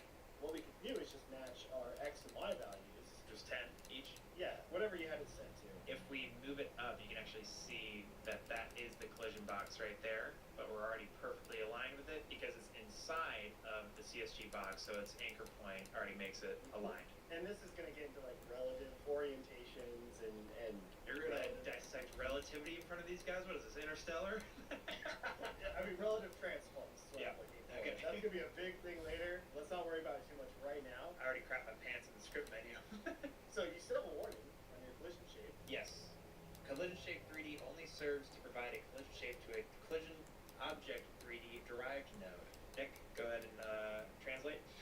Basically, this node needs to be under something that's talking to the physics system. So character body 3D is one of those, right? There's a couple other ones, one of which is a static body 3D. So if we wanted to go this route, we would have to add it underneath a static body 3D. Now the easy way to do this is we can right click on this node. Which, by the way, what you're saying is what is telling me to do. Please only use as a child of an area 3D, static body 3D, rigid body 3D, character body 3D, etc. So you just named static body 3D. That's what we're going to go for. Because it's going to be a static body. It's not moving, right? It's not dynamic. Should I make it a child node here, or should I click CSG box 3D? So neither. Another approach you can do is you could right click on collision shape 3D and you'll see some options like we have reparent to new node. We click that one, we can select the node and it'll automatically make it a child that node and put that node where this node is. Oh, so we're giving it the parent, like we're going 2 levels up. You will learn about the other types of body, rigid body 3D object or nodes later. Boom. So that made that the parent of the collision shape. And now it's all happy. Now if you hit play, We don't have controls yet, I think, because they might be the arrow keys. Yes, look at that. Video gaming. We did it. That was a lot of work for our white box.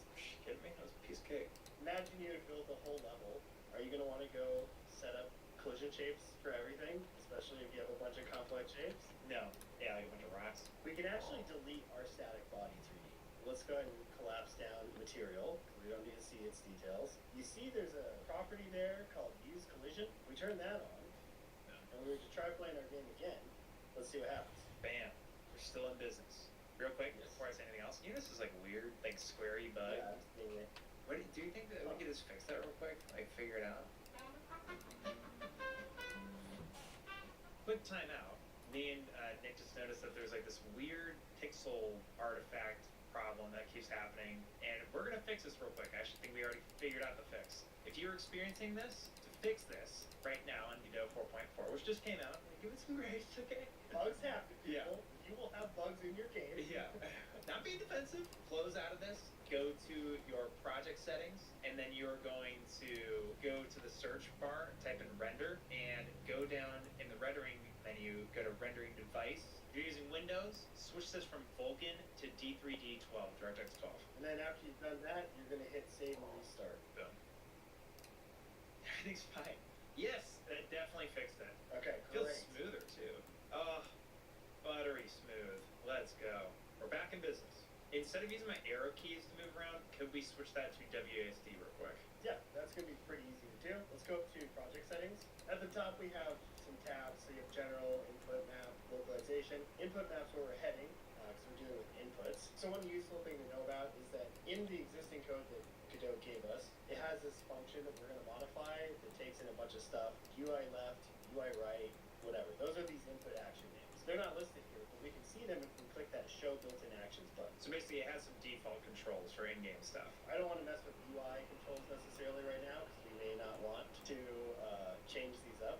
Yep. So let's go ahead and just disable the built-in controls flag for now, and we're going to add our own specific for moving. In that add new action field, we're going to type move underscore left. Our first underscore, by the way. Just wanted to point that out. It's a real coder move. Took this long to get there. Yeah. And then we're going to hit the add button. And before we go and like customize this, let's just add the other directions we're going to need. So we're going to do move right and move forward and move backward. This is the name of the action. We got to add some things to map it to. So on the right hand side, we have that plus button. What's cool is by default, it's already listening for input. So if we just hit A for move left, it's going to find it in the menu and we can hit OK. And then just do the same for the other directions. Move right, D. Move forward, W. Move backward, S. Now, if you wanted to add controller support, and if you have the controller plugged in, you could flick the stick to the left, and you would automatically set that up. Now, if you don't have a controller plugged in yet, and you still want to set that up because you're already here, for a controller's left joystick, we'd actually go to the joypad axes. So, I'm pretty sure joypad axis 0 would be your left stick. It says that actually. Left stick, joystick 0 left. So, for move left, you select that one, hit OK.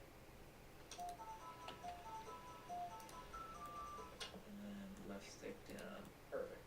All right, we're gonna do one more thing. We're gonna go back to script, and then right here we have UI left, UI right, UI up, and UI down. Those are all those default UI controls. Just change where it says UI underscore to move underscore. And a quick trick here is if you highlight all of the UI part like you just did, and you hit Control D. Oh, cool. It'll find the next one. Sweet. So if I type in move now, boom. Yep. We just are typing our first code here, people. This is huge. Simple as that. And now we play it. My brother, W and S don't work. So the reason for that is we have move forward and move back. Move up and down are forward and backward now. So we gotta change those. Forward. And I'm using control but arrow keys to move words. One pro tip for the developer who's been doing this a very long time. There he goes. The more comfortable you get with the keyboard, the much happier time you're going to have. Yeah, I actually learned a lot of this stuff from Ali Abdul, like a productivity YouTuber, and he like went over all the keyboard shortcuts, and it's a lifesaver. Okay, let's see. Boom, forward and backward. Let's see if I can move off this edge. See, that's what's nice about the capsule. It can kind of give some grace before you slip off the edge to your inevitable infinite doom. Okay, so now we can move around. This feels so good. It's so smooth. And we can even jump already, I'm noticing. But we kind of are in this like still shot camera. Can we get it to be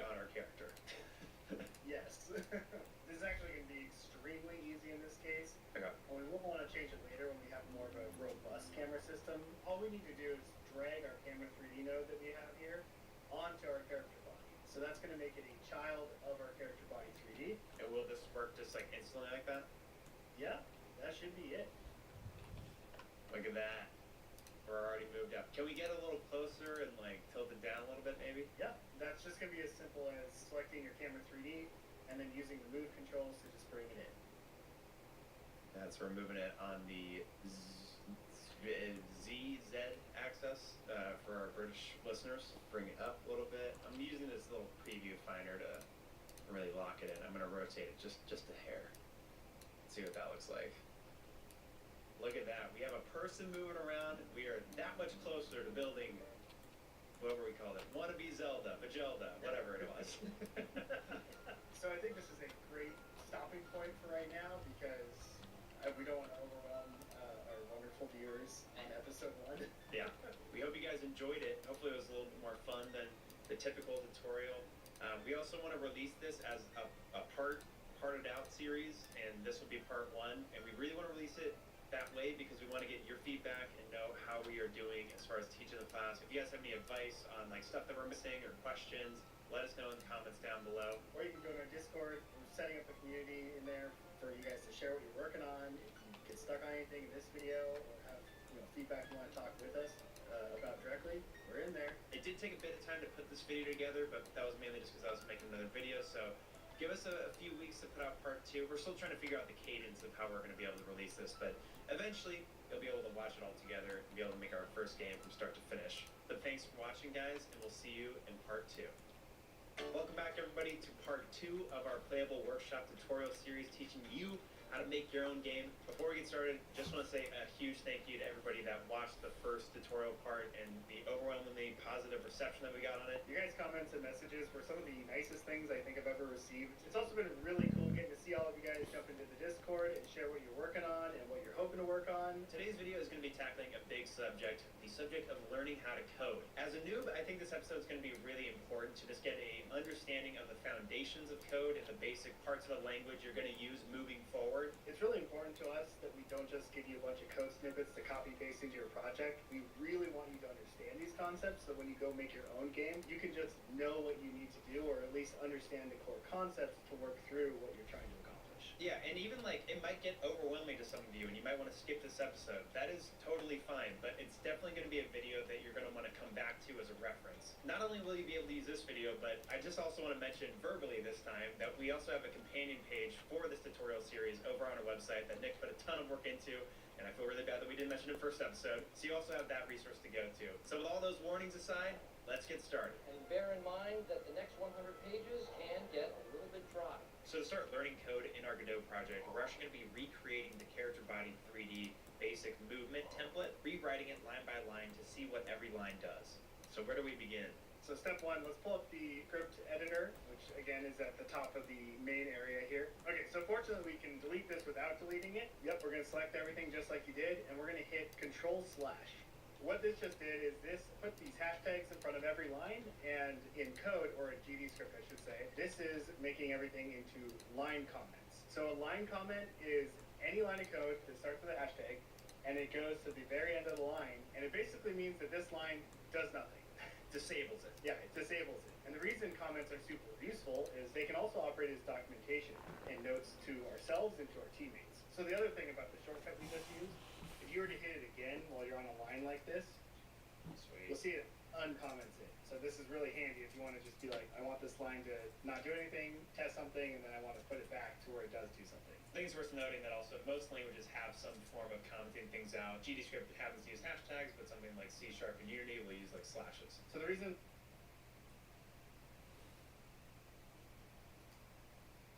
short export this model with this material on.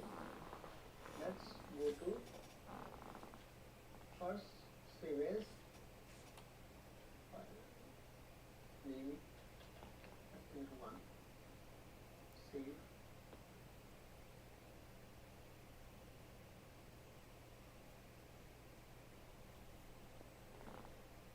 Export.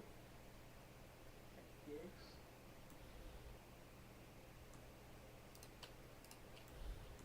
Turn this to copy, material on, export.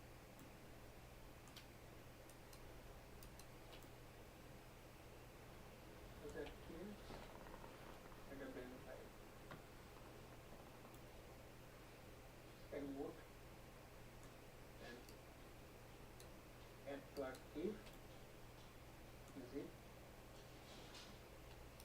Okay.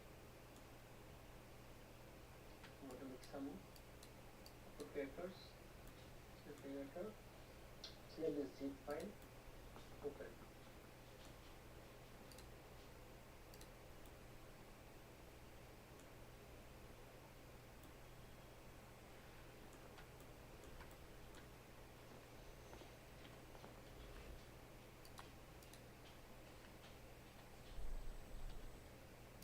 Okay. The model is here with the materials. By the way, this model is made exactly like me. So if you want to know how to make your own models, please let me know in the comments. I will make a detailed video about it in the next video. Thank you.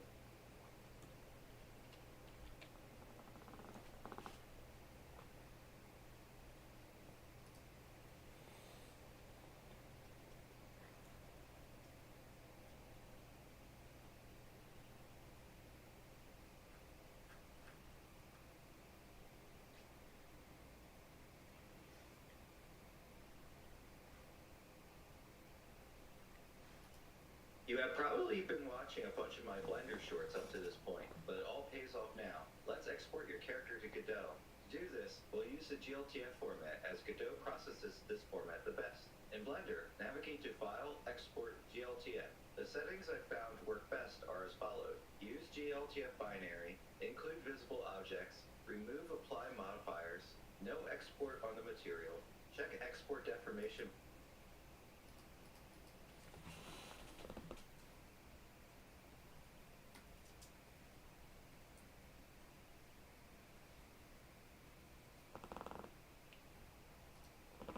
This video is a part of the series where we make every single part of the character, from the body all the way to the clothes. Now we are at the shoes. So in this video I'm going to show you how to model these boots all in Blender. Then in the next video we're going to texture it and give it a material.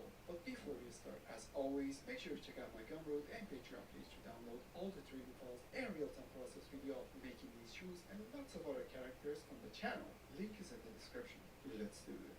Firstly, drag out a new window and put it on UE Editor. Open up your reference image. You can also use third-party reference apps like PureRef if you're fancy, or Quadro if you're poor. Starting with the default cube, don't delete it please. Instead, select it and press Tab to go to edit mode. Squeeze it a bit, and from the side view, try to shape it like a shoe. Just select the face and extrude where you want to bend it. We're not copying the exact model, we're trying to get something similar. Then extrude the top 2 times. Now we got 2 ways to approach heels. Extruding the bottom in the same mesh, so it's connected to the shoe, or model it separately from the shoe. I'm going to show you both ways in this video. For this type of shoes, first way might be better. So let's extrude to the bottom and scale it down. Extrude and scale down again. Ctrl R on the heels to add a loop cut close to the top. Then outside of the edit mode, you can press Ctrl 1 to subdivide. That way we can see how it looks after subdivision whenever we exit the edit mode. It's way too round, so we can go to edit mode and press Ctrl R to add loop cuts close to the edges to sharpen the edge. Another one in the bottom of the heels to make this edge sharper as well. We can select the bottom faces to make it bigger. Also add one more so the top side is more pronounced. Add another one to the front and one to the side. Now try to push the borders to the inside of it. Proportions are a bit off, so let's go to the side, Shift A, and in the image, click on Reference. Now, we need a good reference image taken from the side angle. You can find it on Google or Pinterest and download it. Locate your reference image and bring it over. Rotate and scale the image until it fits with our object. Go to Sculpt mode, pick up Grab Brush and start shaping the mesh to fit with the shape of the shoe in the image. Now, if we want to make something similar to the image on the left, we can go to Edit mode, hold Alt and click on the edge on the bottom to select that row of faces. Then hold click on Extrude region, then select Extrude along normals. Drag this yellow thing up or down to extrude this part along the normals. Now if we want to make the second type of heels, we gotta remove the bottom in the edit mode. We can select the row of faces in the bottom, Shift D to duplicate and Escape to place it back. Then PN selection to separate it from the main mesh. Now in the edge select mode, select the bottom edges and press E to extrude to the bottom. We add a solidify modifier to make it thicker. Make sure you drag the solidify modifier on the top of the subdivision. In the edit mode, select the edges in the back, then you can click on one and hold Shift Control and click on one on the other side to select anything in between. Press E to extrude, and while it's selected, press S and press Z to flatten out the edges in one line. Extrude again until we get close to the ground. Then extrude one more time to the ground. Now to fill out the bottom of the shoe, hold off and click on the edges to select them. Hold Ctrl and deselect the two in the front. Now we can right click and bridge edge loops. Ctrl R on the middle faces to create more faces. In the vertex mode, select these two vertices at the end, press M and merge them. Then to make the bottom sharper, press Ctrl R and break the edge down. Around the edges to make them sharper.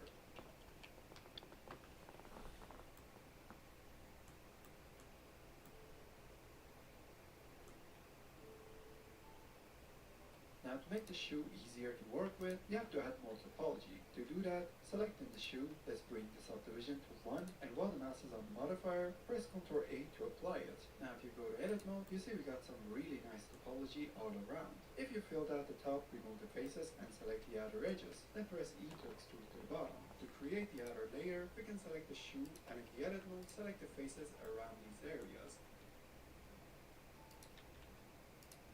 Shift D to duplicate, escape to place it back, and press P in selection to separate it from the main mesh. Give it a mirror modifier so we have it on the other side too. In the sculpt mode, pick up grab brush and drag it out of the shoe. Add a solidify modifier and bring it on top of the other modifiers. For the holes for the shoelaces, we're not going to actually make a hole. Instead, let's add a torus. Smooth it out and place it on the boots. For the easier placement, we can enable a snap tool so the object sticks to the faces of the shoe. This way we don't need to manually adjust the position. You can change the thickness of it just by going to the edit mode, selecting Alt and pressing Alt S, then you can scale it up or down to adjust the thickness. Once you are happy with the scale of it, we can Shift D to duplicate and place it on the top of this one. Then continue adding more one by one, placing it on the right spots. Now select all of them, Shift D to duplicate, Ctrl M to mirror, and press X to mirror it on the X-axis. We now have the base model ready. We can now hold Ctrl Tab and go to sculpt mode. Pick up draw brush and make the outer parts bulkier. Then as you can see in the reference image, we got some folds around the parts that are most likely bent during the day. So give it a multi-res modifier and subdivide a few times so we can start sculpting. Sculpt those folds using draw brush, and for the parts that has more depth, we can hold Ctrl to reverse the brush.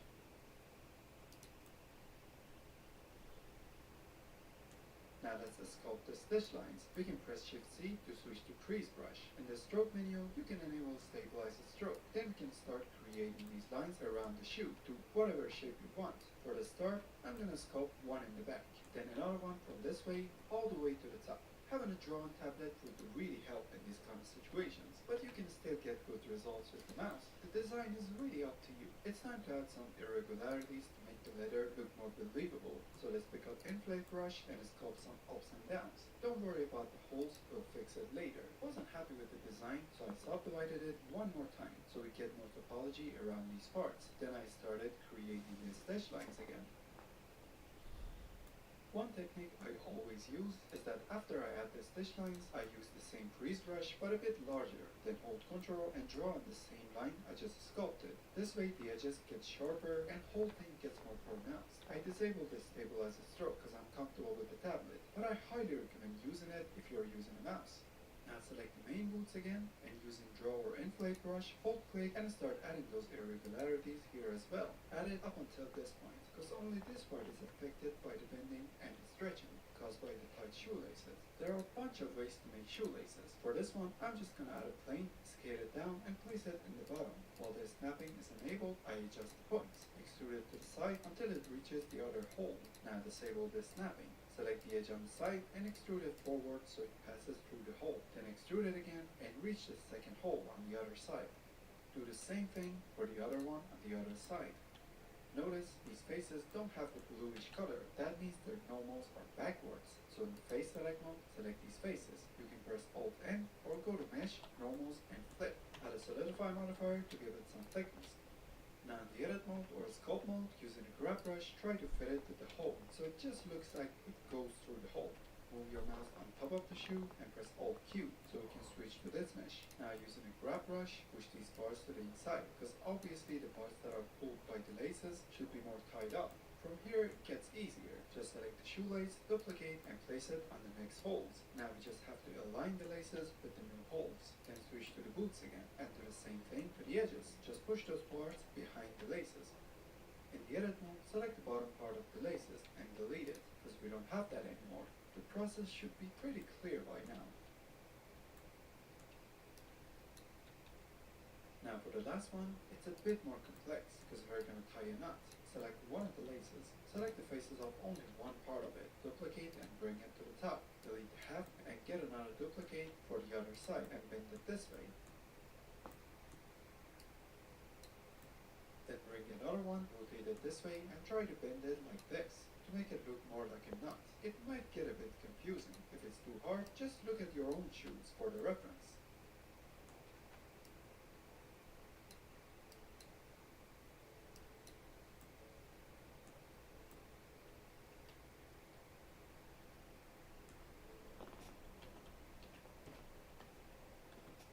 For the end of it, extrude again and scale it down to a small face. Then extrude again like this to make those holder thingies. Do the same thing to the other side of the shoelace too. And here we have our shoelaces. I probably tied it wrong, but who cares, it looks okay. There are some adjustments to be done to the heels, like adding another loop cut in the bottom to push it back a bit. Also wanted to make the heels a bit shorter, so I dragged down heels with grab brush, then switch to shoes and drag it to the bottom to fill out the empty spot. Now obviously left and right shoes are built differently than each other, so we need to fix the shape so it only fits one foot. To do that, in the left window, let's bring your reference from the bottom angle. It doesn't matter if it's right or left foot, we just need to study the shape. Then go to the bottom view and start shaping it close to the shoe. Turn off X mirror so we can shape it towards any direction. To achieve even more realism, we can pick up draw brush and add some volume outside of the shoelaces in order to make the shoe look more tight due to the shoelaces. I forgot to add a stitch line close to the edges as well. This also helps make it look more realistic and detailed.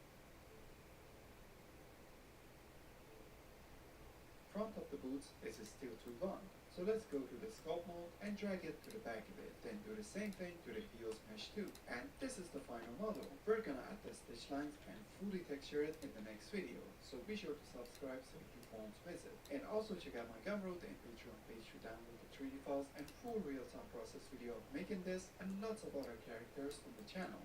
See you on the next one. Peace.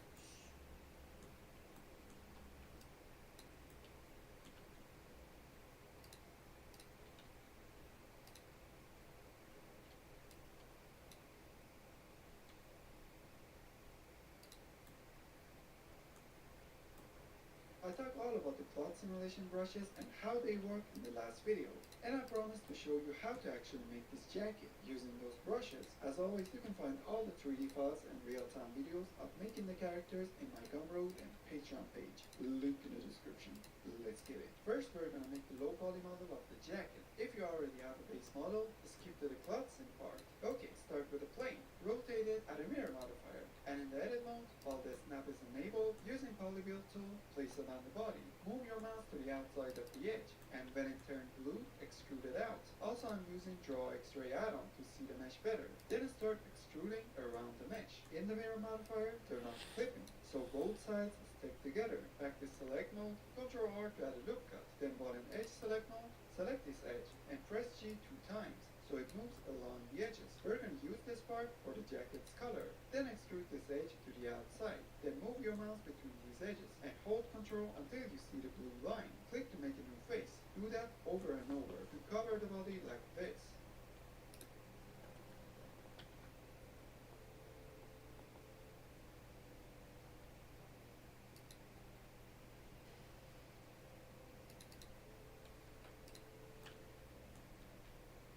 I only had the upper part of the body for this character, so for the rest of the jacket, I select the outer edges and extrude them to the bottom. Close up the arms, then add the remaining loop cuts by pressing Ctrl R.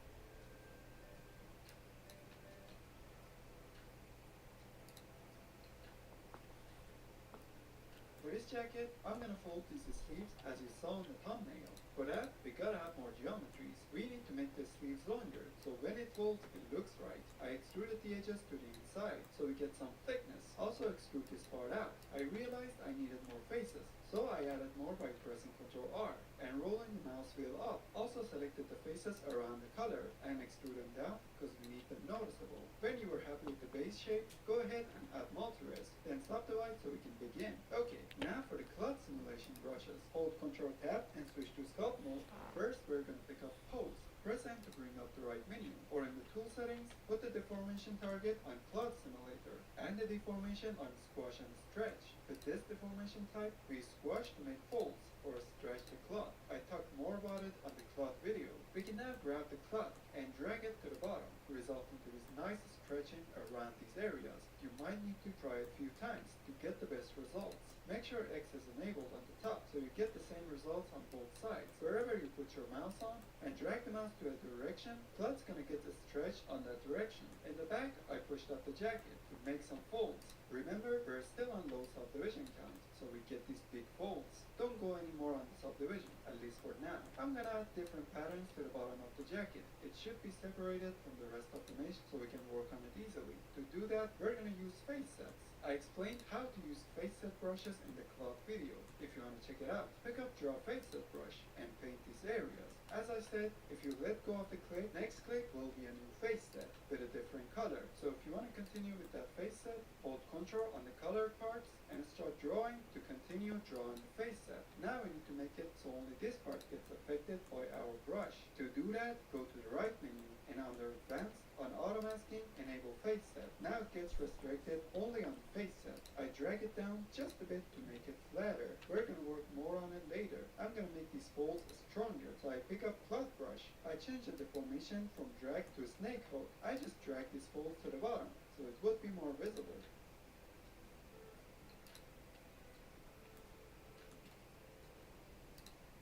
Now it's time to take care of these long sleeves. First we need to make a new face set for the sleeves. Hold click on the box face set and switch to lasso face set. This way we can easily select the sleeves. If you select more faces than you intended to, just pick up Draw Face Set brush, hold Ctrl on an empty face, then go over the colored face to erase the face set. You can also hold Shift to smooth out the face set borders. Now in the tool settings, change the rotation from topology to face set, so the mesh deforms from the face set borders. We're going to change the deformation to Squash and Stretch. I put the multi-res sculpt number on 3, but you try with lower or higher to see which one works best. If you want the whole arm to get folded, just drag the mouse up. But I only wanted the certain parts of the sleeves to get folded. So I pick up Draw Face Set brush, hold Ctrl click on the white parts and move it to the parts where I want it to be erased from the face set. Now back to Pose brush, click and drag up to fold the sleeves. You might have to do it a few times from different angles to get the best results. Don't mind the jankiness of the folds, because they're gonna look good after you subdivide them. I want the tip of the sleeves longer.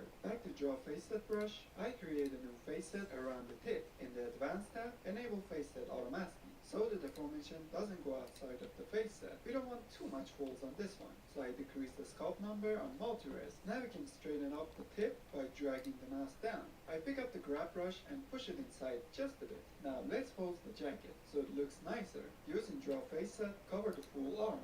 Change the deformation to rotate/twist. Then turn off face sets from advanced because we want the full arm to rotate. Get it closer to the center so it looks more natural. Back to Draw Face Set brush, get rid of half of the arm. Then rotate this part too. Now you can subdivide to smooth things out of it. Okay, we made most of the jacket using only cloth sim brushes. But these brushes are not really good for small details, so we need to use other brushes for the details and improving the shape overall. First we need to flatten out the bottom part of the jacket, which we can do by holding Shift. Do the same thing for the bottom part of the sleeves too. Then press Shift C to switch to the crease brush and start separating the bottom parts of the sleeves from the folds. Bottom part is kinda sharp. What we can do here is to pick up Boundary brush. We talked more about this brush on the last video. Change the deformation to bend and boundary fall off to constant. For this part, we don't want any cloth simulation, so change the deformation target to geometry. But as you can see, it's too sharp. So in the fall off, change it from constant to smooth or smoother. Now using a small size brush, click and drag to bend it inside. Then smooth out any sharp areas. Now using Draw brush, we can add some folds on the sleeves.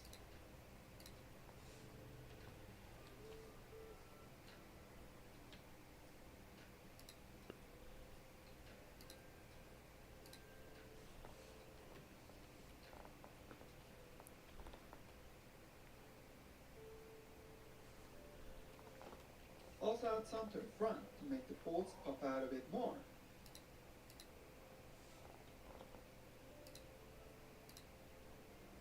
Using draw brush again, add some volume to the folds so it gets more noticeable.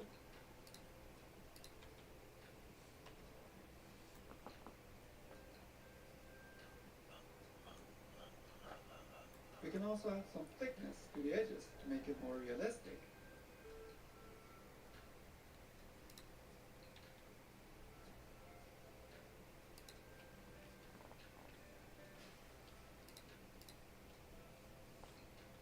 Now for the bottom part, first we need to mask it, so we can morph more on it. Just pick up the mask brush and mask these areas. Some parts are behind the sleeves, and we can reach them. One thing we can do here is to press tab to go to edit mode. Select the sleeves, press H to hide them, and tab again and continue masking.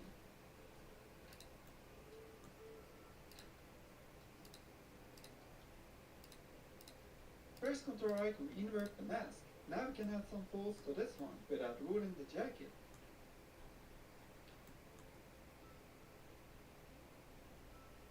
Ctrl I again, and using move brush with a big size, drag the outside over the bottom one, just a bit. Now I'm gonna add a zigzag pattern to this part using draw sharp brush, but doing it by hand is kinda difficult. So let's change the stroke from space to line. Now we can easily make these lines until we get to the bottom.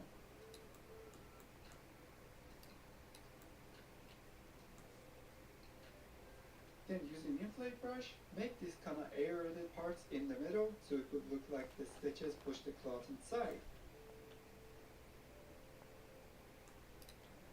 Using draw sharp brush again, I'm gonna add some lines all across the color to give it a nice pattern so it would look different than the rest of the jacket.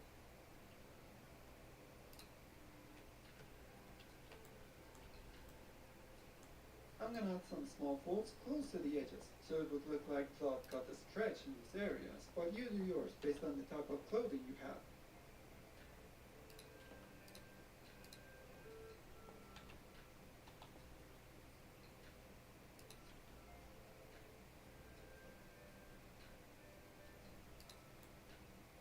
Using draw sharp brush again, with the line stroke, I'm gonna add some of these lines to the bottom as well.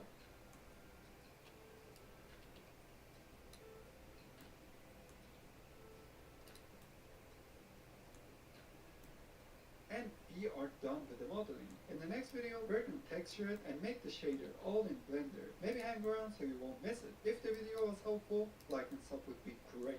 If you want to download the 3D files and real-time videos, don't forget to check out my Gumroad and Patreon page. See you on the next one. Peace!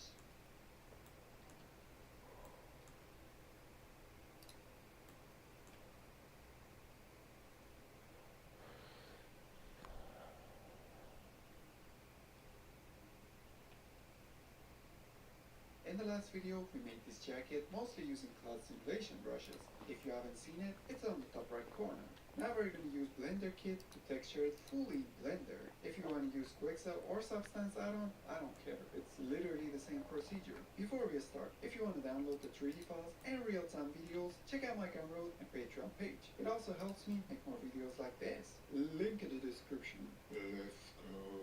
First go to Edit, Preference, and in the add-ons, type in Blend. Then turn on Blender Kit. Press N to bring up the right menu. Then switch to Blender Kit tab. We want to texture the model, so let's switch to Material. Move your mouse here and drag out in a window and switch to Shading. So we got the material here. In the Import settings, turn off Auto Map. Because we already UV unwrapped the jacket. You can change the resolution of the textures here. In the search bar, type in Fabric and find something that fits your clothing. If you can't see the materials, click on this eye icon. I chose this dark fabric material and drag and drop it on the jacket. Hold Z and go to material preview. Now you see we got the material on the jacket. As you can see, Blender Kit imported all the nodes and textures, but it's way too big. So in the mapping, increase the scale number on XYZ so we get the smaller details. I'm gonna give different material to each part of the jacket, so we need to use alpha maps. In the shading tab, Shift A and add an image texture. Click on New, increase the resolution, and name it maybe something like Color Alpha. Make sure you have Node Wrangler add-on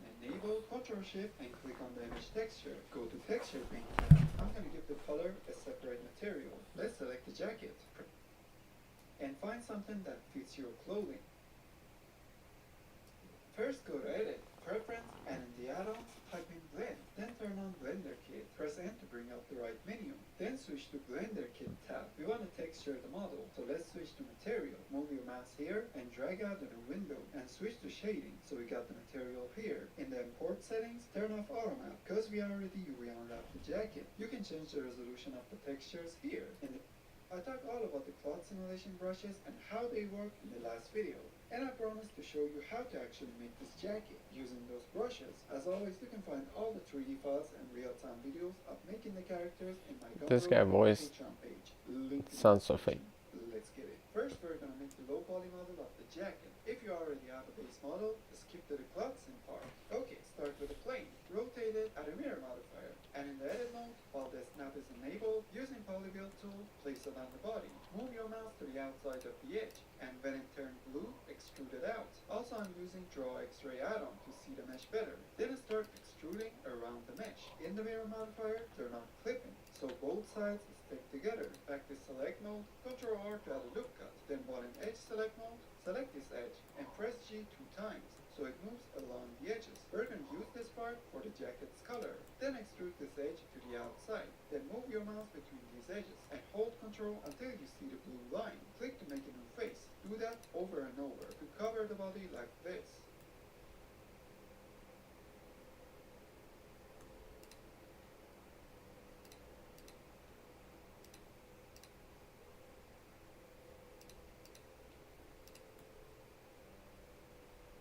I only had the upper part of the body for this character, so for the rest of the jacket, I select the outer edges and extrude them to the bottom. Close up the arms, then add the remaining loop cuts by pressing Ctrl R.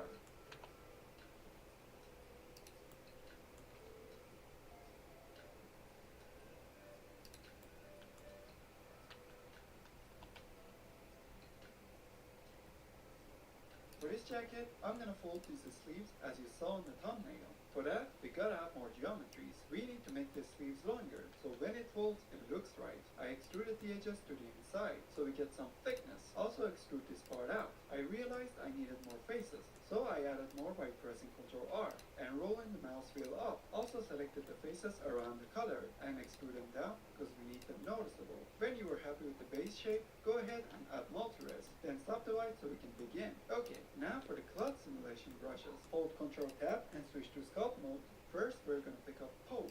Press N to bring up the right menu. Or in the tool settings, put the deformation target on cloth simulator and the deformation on squash and stretch. With this deformation type, we squash to make folds or stretch the cloth. I talked more about it on the cloth video. We can now grab the cloth and drag it to the bottom, resulting to this nice stretching around these areas. You might need to try it a few times to get the best results. Make sure X is enabled on the top so you get the same results on both sides. Wherever you put your mouse on and drag the mouse to a direction, cloth's gonna get the stretch on that direction. In the back, I pushed up the jacket to make some folds. Remember, we're still on low subdivision count, so we get these big folds. Don't go any more on the subdivision, at least for now. I'm gonna add different patterns to the bottom of the jacket. It should be separated from the rest of the mesh so we can work on it easily. To do that, we're gonna use face sets. I explained how to use face set brushes in the cloth video. If you wanna check it out, pick up Draw Face Set brush and paint these areas. As I said, if you let go of the click, next click will be a new face set with a different color. So if you want to continue with that face set, hold Ctrl on the color parts and start drawing to continue drawing the face set. Now we need to make it so only this part gets affected by our brush. To do that, go to the right menu and under Advanced, on Auto Masking, enable Face Set. Now it gets restricted only on face set. I drag it down just a bit to make it flatter. We're gonna work more on it later. I'm gonna make these folds stronger, so I pick up cloth brush. I change the deformation from drag to snake hook. I just drag these folds to the bottom, so it would be more visible.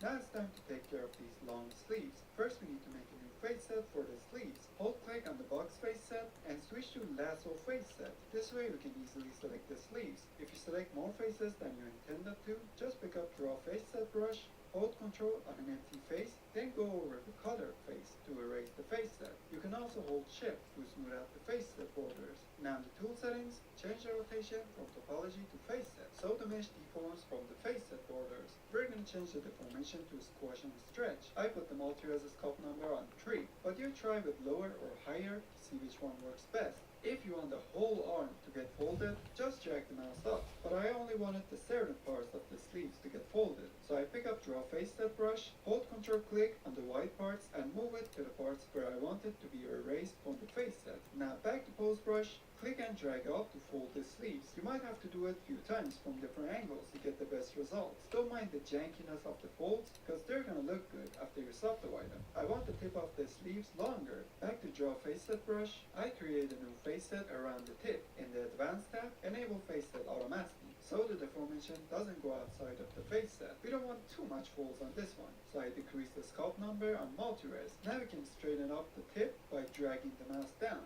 I pick up the grab brush and push it inside just a bit. Now let's pose the jacket so it looks nicer. Using Draw Face Set, cover the full arm. Change the deformation to rotate/twist. Then turn off face sets from advanced, because we want the full arm to rotate. Get it closer to the center so it looks more natural. Back to Draw Face Set brush, get rid of half of the arm. Then rotate this part too. Now you can subdivide to smooth things out of it. Okay, we made most of the jacket using only cloth seam brushes. But these brushes are not really good for small details, so we need to use other brushes for the details and improving the shape overall. First we need to flatten out the bottom part of the jacket, which we can do by holding shift. Do the same thing for the bottom part of the sleeves too. Then press Shift C to switch to the crease brush and start separating the bottom parts of the sleeves from the folds. Bottom part is kinda sharp. What we can do here is to pick up boundary brush. We talked more about this brush on the last video. Change the deformation to bend and boundary fall off to constant. For this part, we don't want any cloud simulation, so change the deformation target to geometry. But as you can see, it's too sharp. So in the fall off, change it from constant to smooth or smoother. Now using a small size brush, click and drag to bend it inside, then smooth out any sharp areas. Now using draw brush, we can add some folds on the sleeves.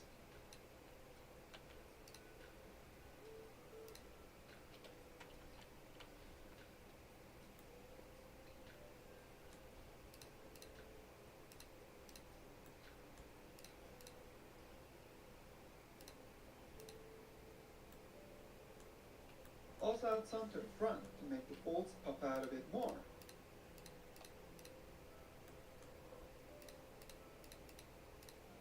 Using draw brush again, add some volume to the folds so it gets more noticeable.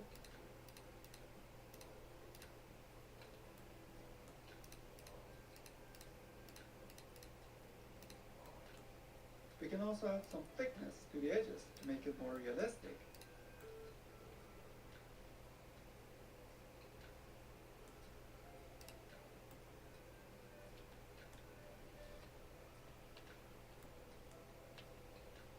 Now for the bottom part, first we need to mask it, so we can work more on it. Just pick up the mask brush and mask these areas. Some parts are behind the sleeves, and we can reach them. One thing we can do here is to press tab to go to edit mode. Select the sleeves, press H to hide them, and tab again and continue masking.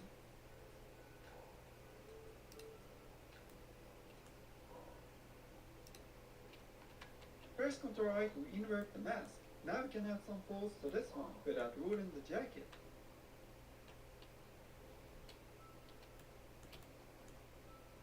Ctrl I again, and using move brush with a big size, drag the outside over the bottom one, just a bit. Now I'm gonna add a zigzag pattern to this part using draw sharp brush, but doing it by hand is kinda difficult. So let's change the stroke from space to line. Now we can easily make these lines until we get to the bottom.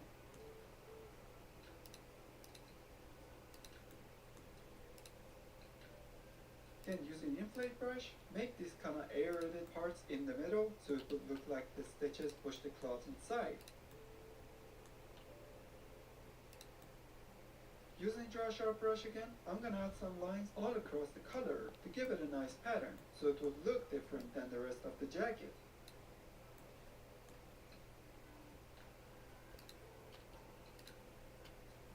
I'm gonna add some small folds close to the edges, so it would look like cloth got a stretch in these areas, but you do yours based on the type of clothing you have.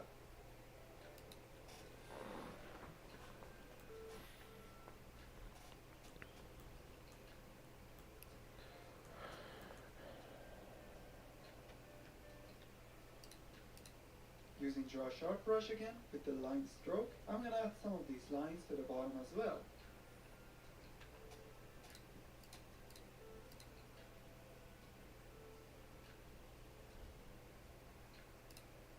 And we are done with the modeling. In the next video, we're going to texture it and make the shader all in Blender. Maybe hang around so you won't miss it. If the video was helpful, like and sub would be great. If you want to download the 3D files and real-time videos, don't forget to check out. Texturing in Blender can get really hard sometimes because you need to deal with all sorts of nodes to even make a simple texture. In the previous video, I showed you how you can bring a lot of substance features into Blender for free, so the process gets much easier. And since that video did fairly well, I promise you guys to make a full tutorial on how to fully texture clothing using the same tool from scratch all the way to baking textures so you can use it anywhere you want. But before we start, make sure you check out my Gumroad and Patreon page to download all the 3D files and real-time process of creating characters from the channel. Link is down there. Let's do it. Oh my god, We already made 30. the jacket in the last video, but in order to texture it, we need to UV unwrap it. One way would be to select the edges on the shoulders, press U and click on Mark Scene. Then maybe switch to top view and select the halfway edges on the sleeves. Then from bottom of the sleeves to the bottom of the jacket. Do that to the other side as well. After that, press U again and Mark Scene. Drag out in a window and change it to UV Editor. Press A to select all and U, then click on Unwrap to unwrap the UVs of the model. Now it's ready. Dude, why is it 11:30 already? I don't even have time to play a game. Pause the video and go to the link in the description and download it. I have a full video about this add-on. I recommend watching that one first. We're going to use the free version, but it also has a paid version where it has way more options and tools. It's a really good add-on. If you want to buy it or just support the creator, you can do that here. Install the add-on from Edit, Preference, Add-on, and click on Install. Press N to bring out the right menu, then click on Ravage. Click on Reset Material so we can begin. Now, what do you have in mind? You want to go leather or fabric? You can find that specific texture on Polyhaven or any other free texturing website. Once you downloaded it, the folder should look something like this. Like in Ravage, in the channels, enable any maps you see in there, like roughness, normal, displacement, etc. Click on PBR Setup, select all of the maps you see on the folder, and open. Now if we hold Z and go to Material Preview, we can see our maps at work. Mine is a leather jacket, but the details are way too big, so we need to scale it up a bit. In the UV mapping section, hold click on X and drag down this way. You want to go leather or fabric. You can find that specific texture on Polyhaven or any other free texturing website. Once you downloaded it, the folder should look something like this. Like in Ravage, in the channels, enable any maps you see in there, like roughness, normal, displacement, etc. Click on PBR Setup, select all of the maps you see on the folder, and open. Now if we hold Z and go to Material Preview, we can see our maps at work. Mine is a leather jacket, but the details are way too big, so we need to scale it up a bit. In the UV mapping section, hold click on X and drag down this way, so we can change all of the values at once. Now if we scale it up, we get smaller details. To organize it a bit more, let's name the first layer Main Leather. It looks way too flat and unrealistic. We can fix that by a simple trick. Add a cloudy overlay on the top of the leather to add some variety to the colors. Add a new layer and name it Noise Texture. In the channel section, we don't need most of these things, so turn them on. Scroll down and in the base color, click on this tree line icon and then image. We now have two options. We can go to Google and find some cloudy images like these and save it. But if you can't find a good one or you don't want to do that, we can make it ourselves. Drag out a new window and switch it to Shader Editor. Ignore this mess of the nodes here, we don't have to do anything to them. Shift A and add an image texture.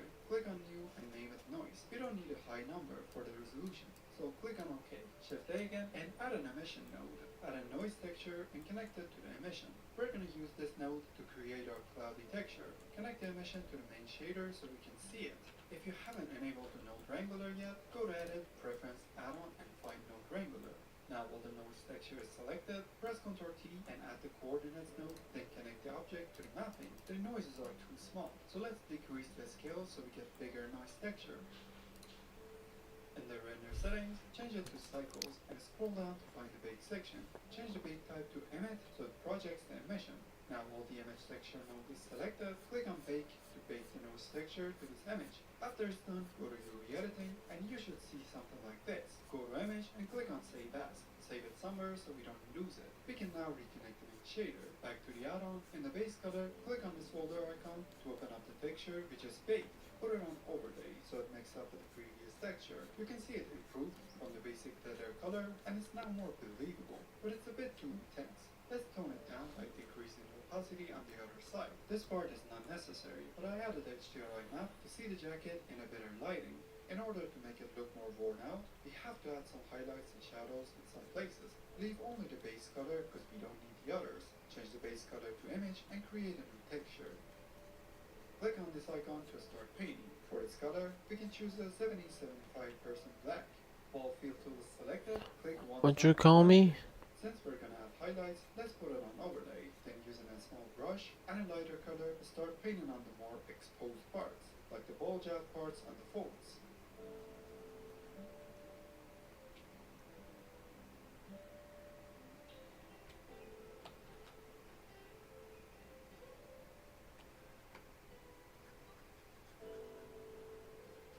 I want to make it look more rusted and used. You probably already saw an old leather jacket, where it has all these cracks and rusty looking edges. To achieve that, let's add another layer for the rusted parts. Now it's time to find the rusted material. Trying to find one that looks the same as your main material, but more rusted and old. I found this one, I think it would look good. Enable the necessary channels and open up the rusted PBR material like before. It's big, so increase the scale, and once you reach the believable size, go to mask section and add a mask. Click on image and add a new texture. Click on the brush icon and start painting with a white color brush. Anywhere you paint is going to be rusted and cracked. We're mostly going to paint around the edges and the parts that are constantly getting folded, because these parts have a higher chance of getting cracked and rusted over time by wearing the jacket. Just make sure the strength is not that high, so you have more control over the amount of rusted texture you're adding. Keep increasing and decreasing the brush size based on the parts that you're working on. In the UV editing tab, switch to the mask image and save it somewhere. Now we're going to give a fabric material to the bottom of the sleeves and also the jacket's color. So find a good one and download it. We can add a new material in these type of situations, but in my case, new layer would be fine. So add a new layer, enable the main channels, and open up the maps from the PBR button. Scroll down to the UV mappings, rotate the fabric so the textures line up with the direction of the jacket. Maybe increase the scale so we get smaller details. Then go to mask section and add a new texture. Name it fabric mask. Click on the brush icon to start painting. Using a white brush, we can start painting the parts we want it to be fabric. For now, we want the bottom of the jacket and bottom of the sleeves, so let's paint it. I'm also going to make the color fabric materials, so let's paint this part too. After that, we're kind of done with the material. We still have to do the same thing for the top. Top is easy, because it doesn't have any sleeves. We just have to separate it from the middle. In the UV editing tab, so it looks right. We want the both sides of the top to be at the same angle, because if not, fabric texture wouldn't look right. So if it's not, just select that side, press R to rotate, then 90 on the number pad to rotate it 90 degrees. This fabric texture looked great, so I downloaded it. Clicked on Reset Material so we can start. Name it Shirt. Enable the channels like always and open up the fabric material. Increase the scale a bit and that's basically it. I don't see a reason to work on it more. Select the jacket. In the shader editor, add an image texture. Click on new and name it diffuse. If you want to have the full detail, you want to go over the 4K resolution, meaning this number right here. It might take longer time to render, but it's worth it, since this way you get all the necessary details in the maps. Click on the number right here to duplicate the image too, and name this one roughness. Duplicate again, do the same thing and name it normals. Duplicate another one for the displacement map too. Okay, now it's ready for baking. What I always do is connecting the maps to emission, because it usually runs into way less problems, at least in my experience. It's important to change the strength to 1 for it to work. In the render settings, scroll down and find bake. Change the bake type to image so it bakes from emission. Now drag another window out and change it to UV editor so we can see the results. Select the diffuse map from here and you see we have all these layers in one map. Go to image and save it somewhere. Moving on to the roughness, this time connect the roughness to the emission. And again, when the roughness image texture and the jacket is selected, click on bake, then after a few minutes, save it. For the normals, we have to connect the mix RGB right here to the emission. Forget about all these purple nodes, because these are not RGB maps. Select the normal image texture and jacket, then bake. For the displacement, we're also gonna ignore the purple nodes which are not RGB. After we baked all of the maps, we can get rid of these guys, because we don't need them anymore. But of course, if you think you might want to change it later, maybe keep it. It's not necessary to delete them. Move all of the texture we baked to the left side of the principal shader and start connecting. For the normals, don't forget to add a normal map node and connect them through that one. And for the displacement, add a displacement node and connect that one to the shader. You probably see nothing on the model. That's because we still haven't turned back the emission strength to 0.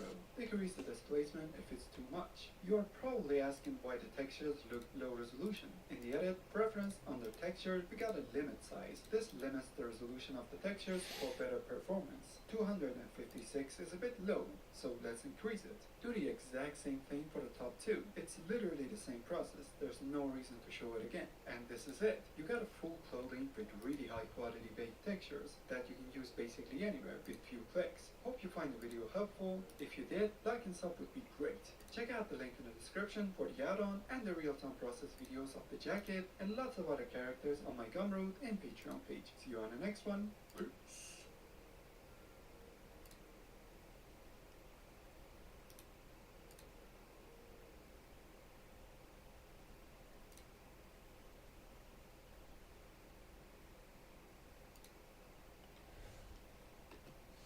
I've already done a bunch of different videos about hair. 2 videos for stylized hair, one where I made realistic hair using Blender's particle system, and 2 others with geometry nodes using my own system. You can download my hair system for free in the description. I explained how to easily use it in those 2 videos, which are linked in the top right corner. But in this one, we're going to make a realistic hair using the newest Blender hair tool, which was introduced back in Blender 3.5, I guess. I'm going to explain how to actually use these tools and end up with this beautiful hairstyle at the end of the video. But before we start, as always, you can download all the 3D files and real-time process videos of making all of these characters on my Patreon and Gumroad page, link in the description.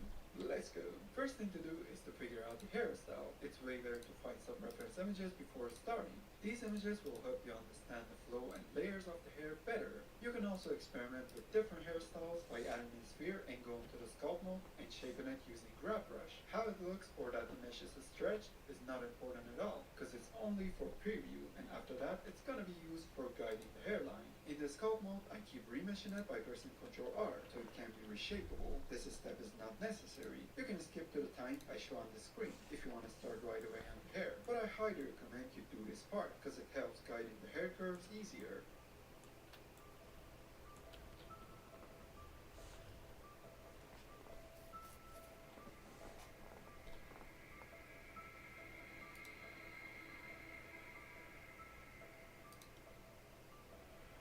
Before we start laying out our hair guides, it's better to have a thin surface under the hair to use as the base. So let's select the character, and in the edit mode, while in face select mode, select the top part of the head, basically where the hair grows.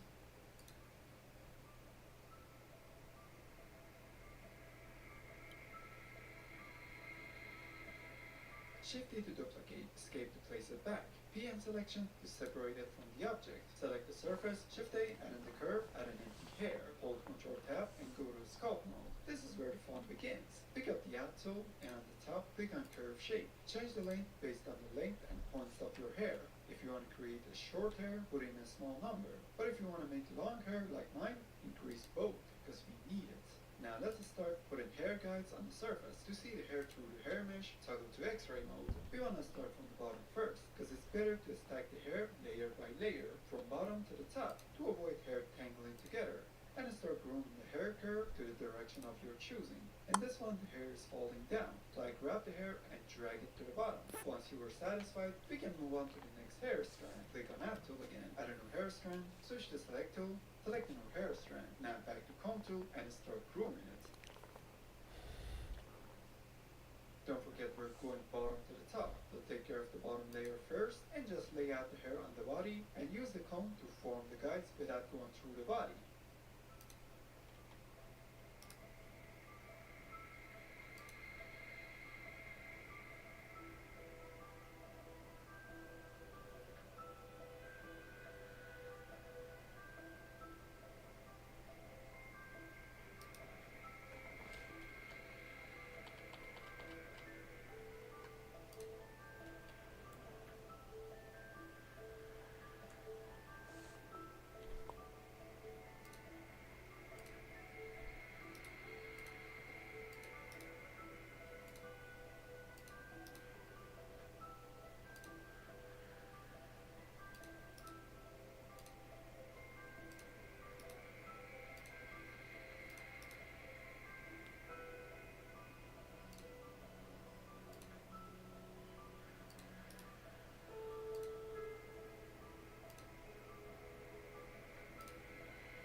Then just add the second layer of hair strands over the first one and groom them using comb tool, without them touching obviously. You don't need to add too much hair strands, because after that we're gonna fill in the empty spots in the middle.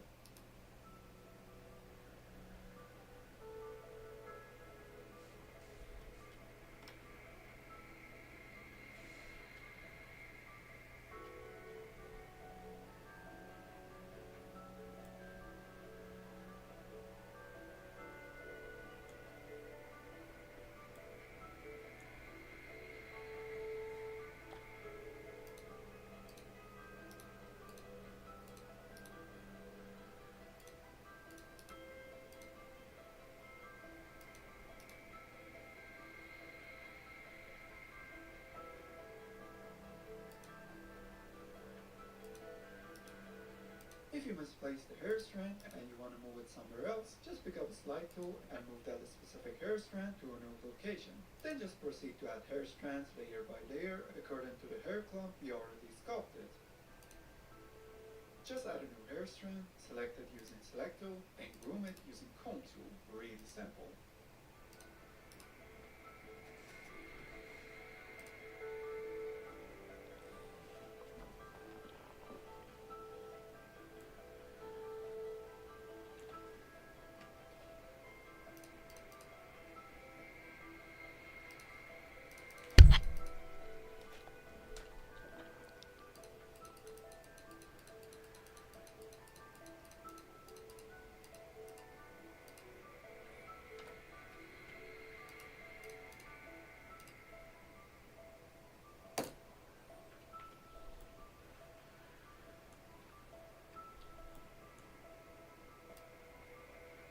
From here, the direction of the hair kind of changes to the sides, and we need to circle it around.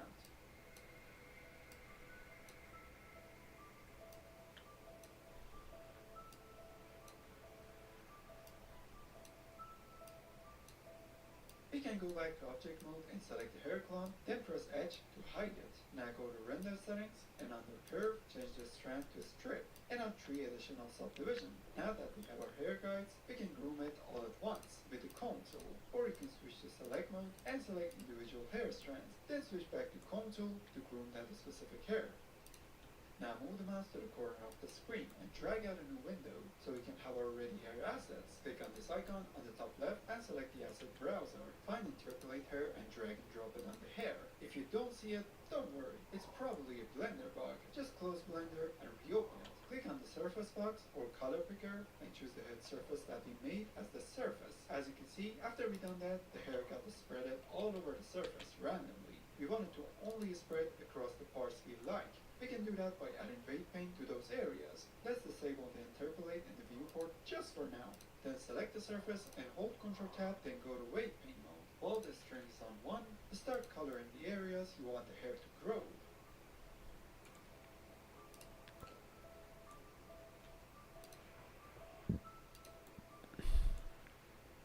Then go to Object Data Properties, double click on the weight paint and name it something simple. Hold Ctrl Tab and go to Object Mode. Back to Modify Properties, enable Interpolate again by clicking on this icon. Increase the density way more to fill out the empty space on the scalp.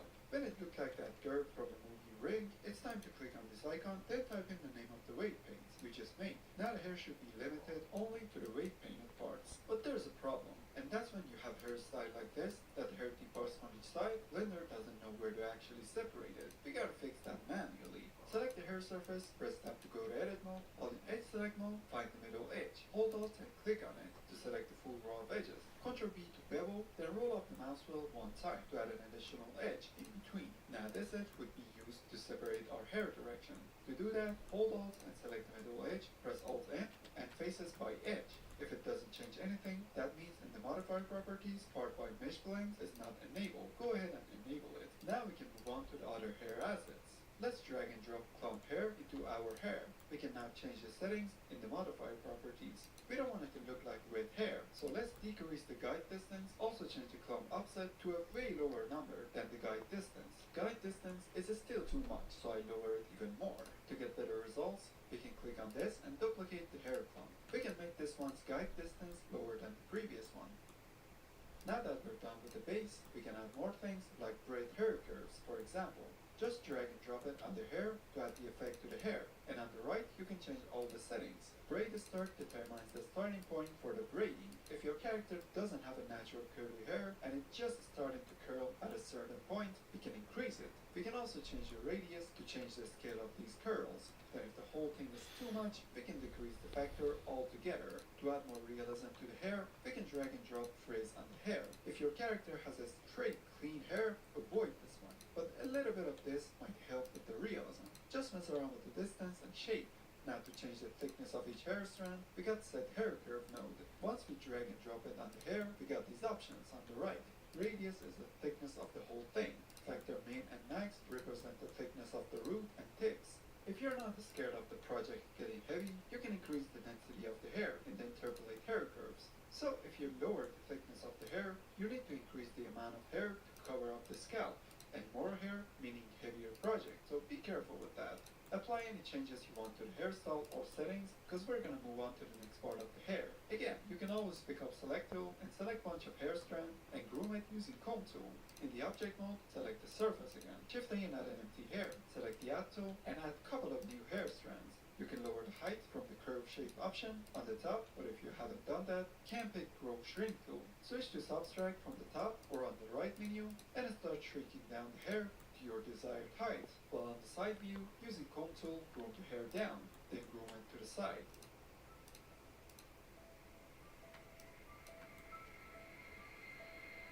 Drag and drop the interpolate hair on it and choose the hair surface as the surface, like the last time. Hold Alt Tab and go to weight painting, then to object data properties and click on plus, then name it hair 2 or something like that. Now start painting the new areas you want the hair to grow out of.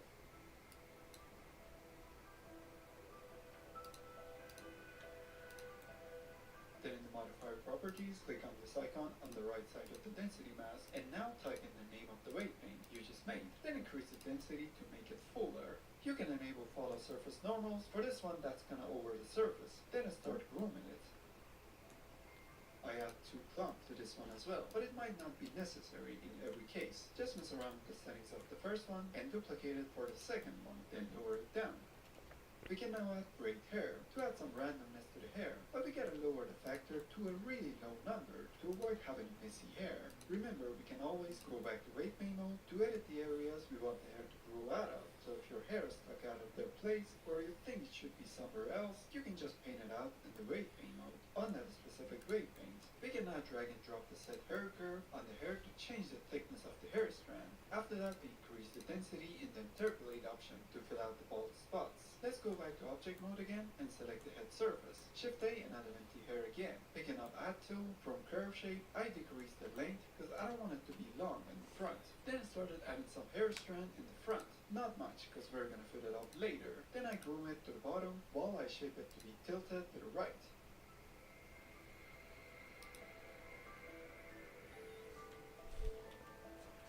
Now switch to weight paint mode again, add a new vertex group, and start painting the new area. Back to sculpt mode, drag and drop interpolate on the hair. In the modifier properties, choose the head surface as the surface, then increase the density. It covers the whole thing as usual. That's when we have to click on the density mask icon and give it the weight paint that we just made to fix the issue. Then we can drop in the clump hair to get the hair and the tip closer together. Change the guide distance like the last time and duplicate. Make the second one lower like the last time. Then of course add the set hair curve to change the thickness of the hair like before. Make sure it's the same thickness as the rest of the hair so it wouldn't be weird. They still look too clumped up, so I mess around with the settings of the hair clump.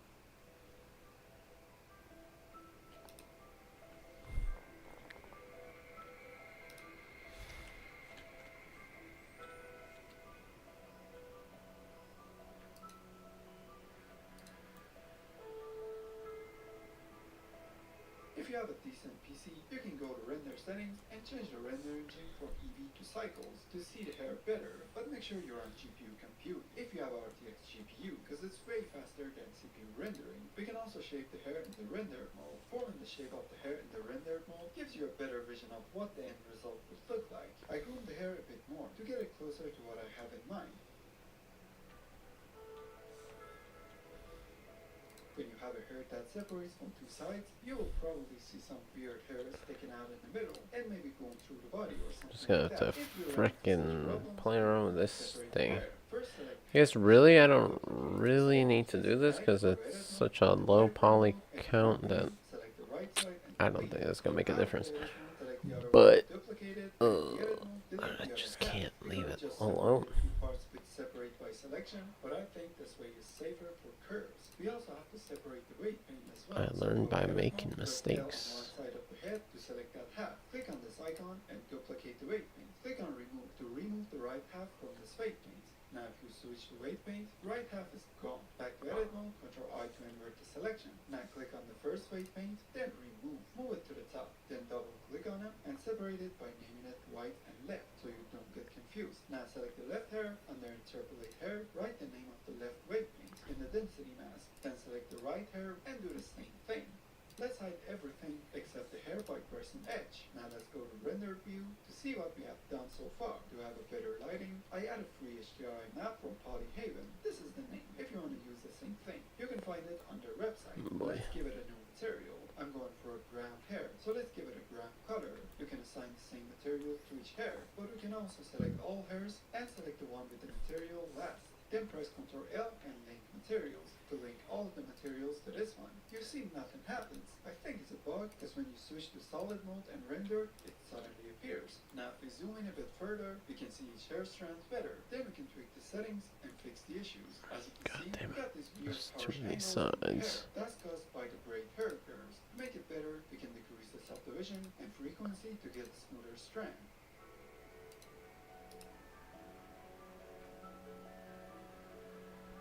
The hair lacking some density, so I increase it in the interpolate hair curves, then decrease the radius by almost half. In the set hair curve, I also change the factor of min and max in the braid hair to make the hair a bit curlier. Don't forget to do the same things to the other hairs.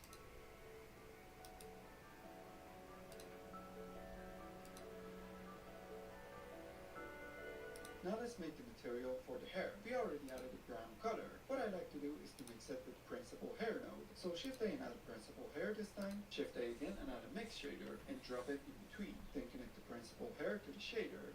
Drag and drop the color from the principal BSDF to principal hair so we can have the same color. We can now change the factor number to change the amount of mixtures of these two. Get a render and this is the final results in cycles. You can always go back and change the settings or change the factor in the shading tab to get the results you desire. Hope you find the video helpful. If you did, like and sub would be great. And be sure to check out my Patreon and Gumroad page to download all the 3D files and real-time process videos of making these characters. See you on the next one. Peace.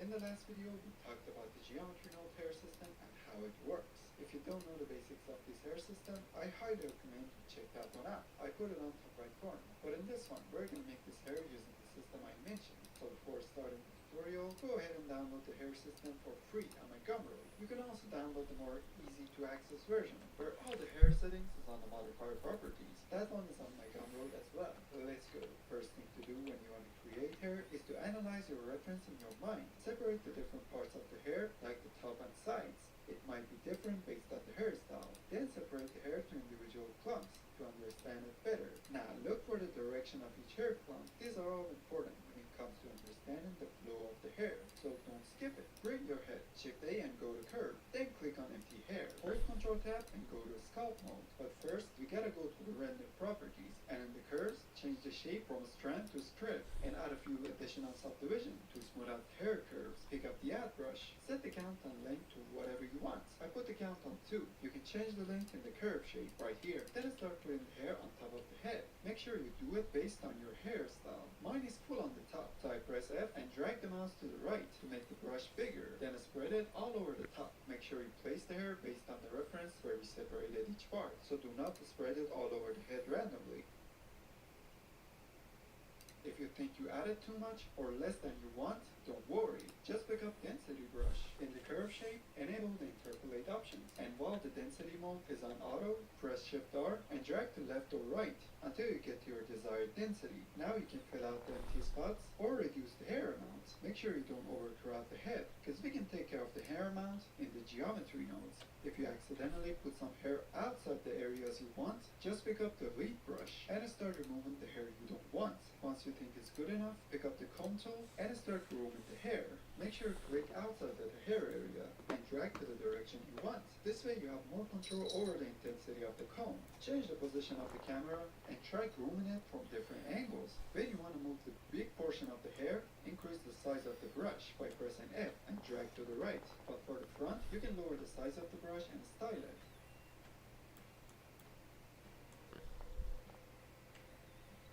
Alright. Damn.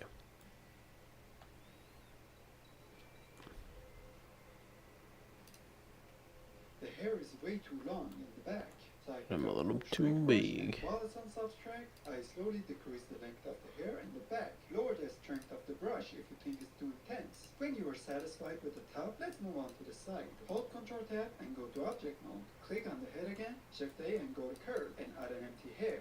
Pick up a hat brush and start adding the hair around the head. You can turn on symmetry. If you want the same result on both sides, the hair should be way shorter on the sides. So I undo everything, and in the curve shape, decrease the length of the hair. Now we can begin putting the hair all over the head.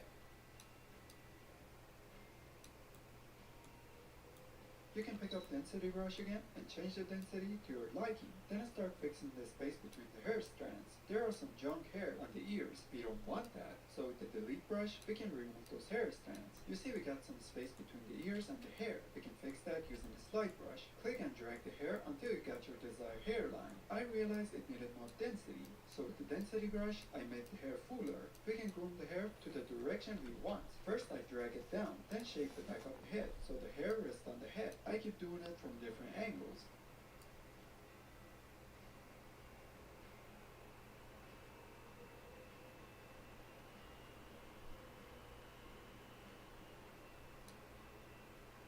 I want the hair a bit shorter in the bottom, so using Grow Shrink tool, while it's on subtract, I decrease the length of the hair strands in the bottom. I'm using a big size brush, because I want the big portion of the hair to be shortened. Using Comb tool, I start reforming the overall shape of the hair before proceeding. You see the side part of the head is overlapping with the top. We can easily fix it using the slide tool. Just drag out the hair out of the top.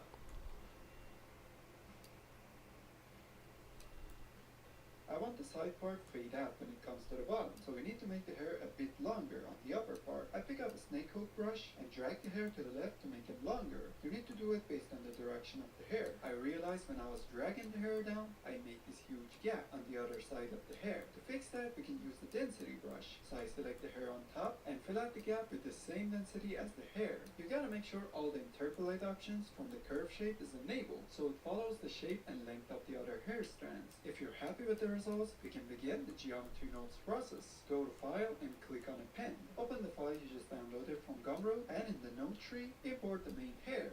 Select the hair and in the modifier properties, click on this icon and choose main hair. Drag out in a window and put it on geometry nodes. Now you see all the nodes right here. First go to the stick to the mesh section and choose your model as the object. So the roots of the hair stick to the mesh. Back to hair amount. Increase the amount to your liking. Then in the bottom, spread it just a bit. You can also increase or decrease the point counts to make it lighter or heavier. In the clumping, change the max. So the tip of the hair strands clump together. We can change the random length to give the hair length more variety. To the hair thickness, I decrease the min to get a thinner hair, but this opens a lot of space between the hair strands. So back to hair amount, I increase the amount of hair. In the noise section, increase the value and exponent. You see nothing's happening. That's because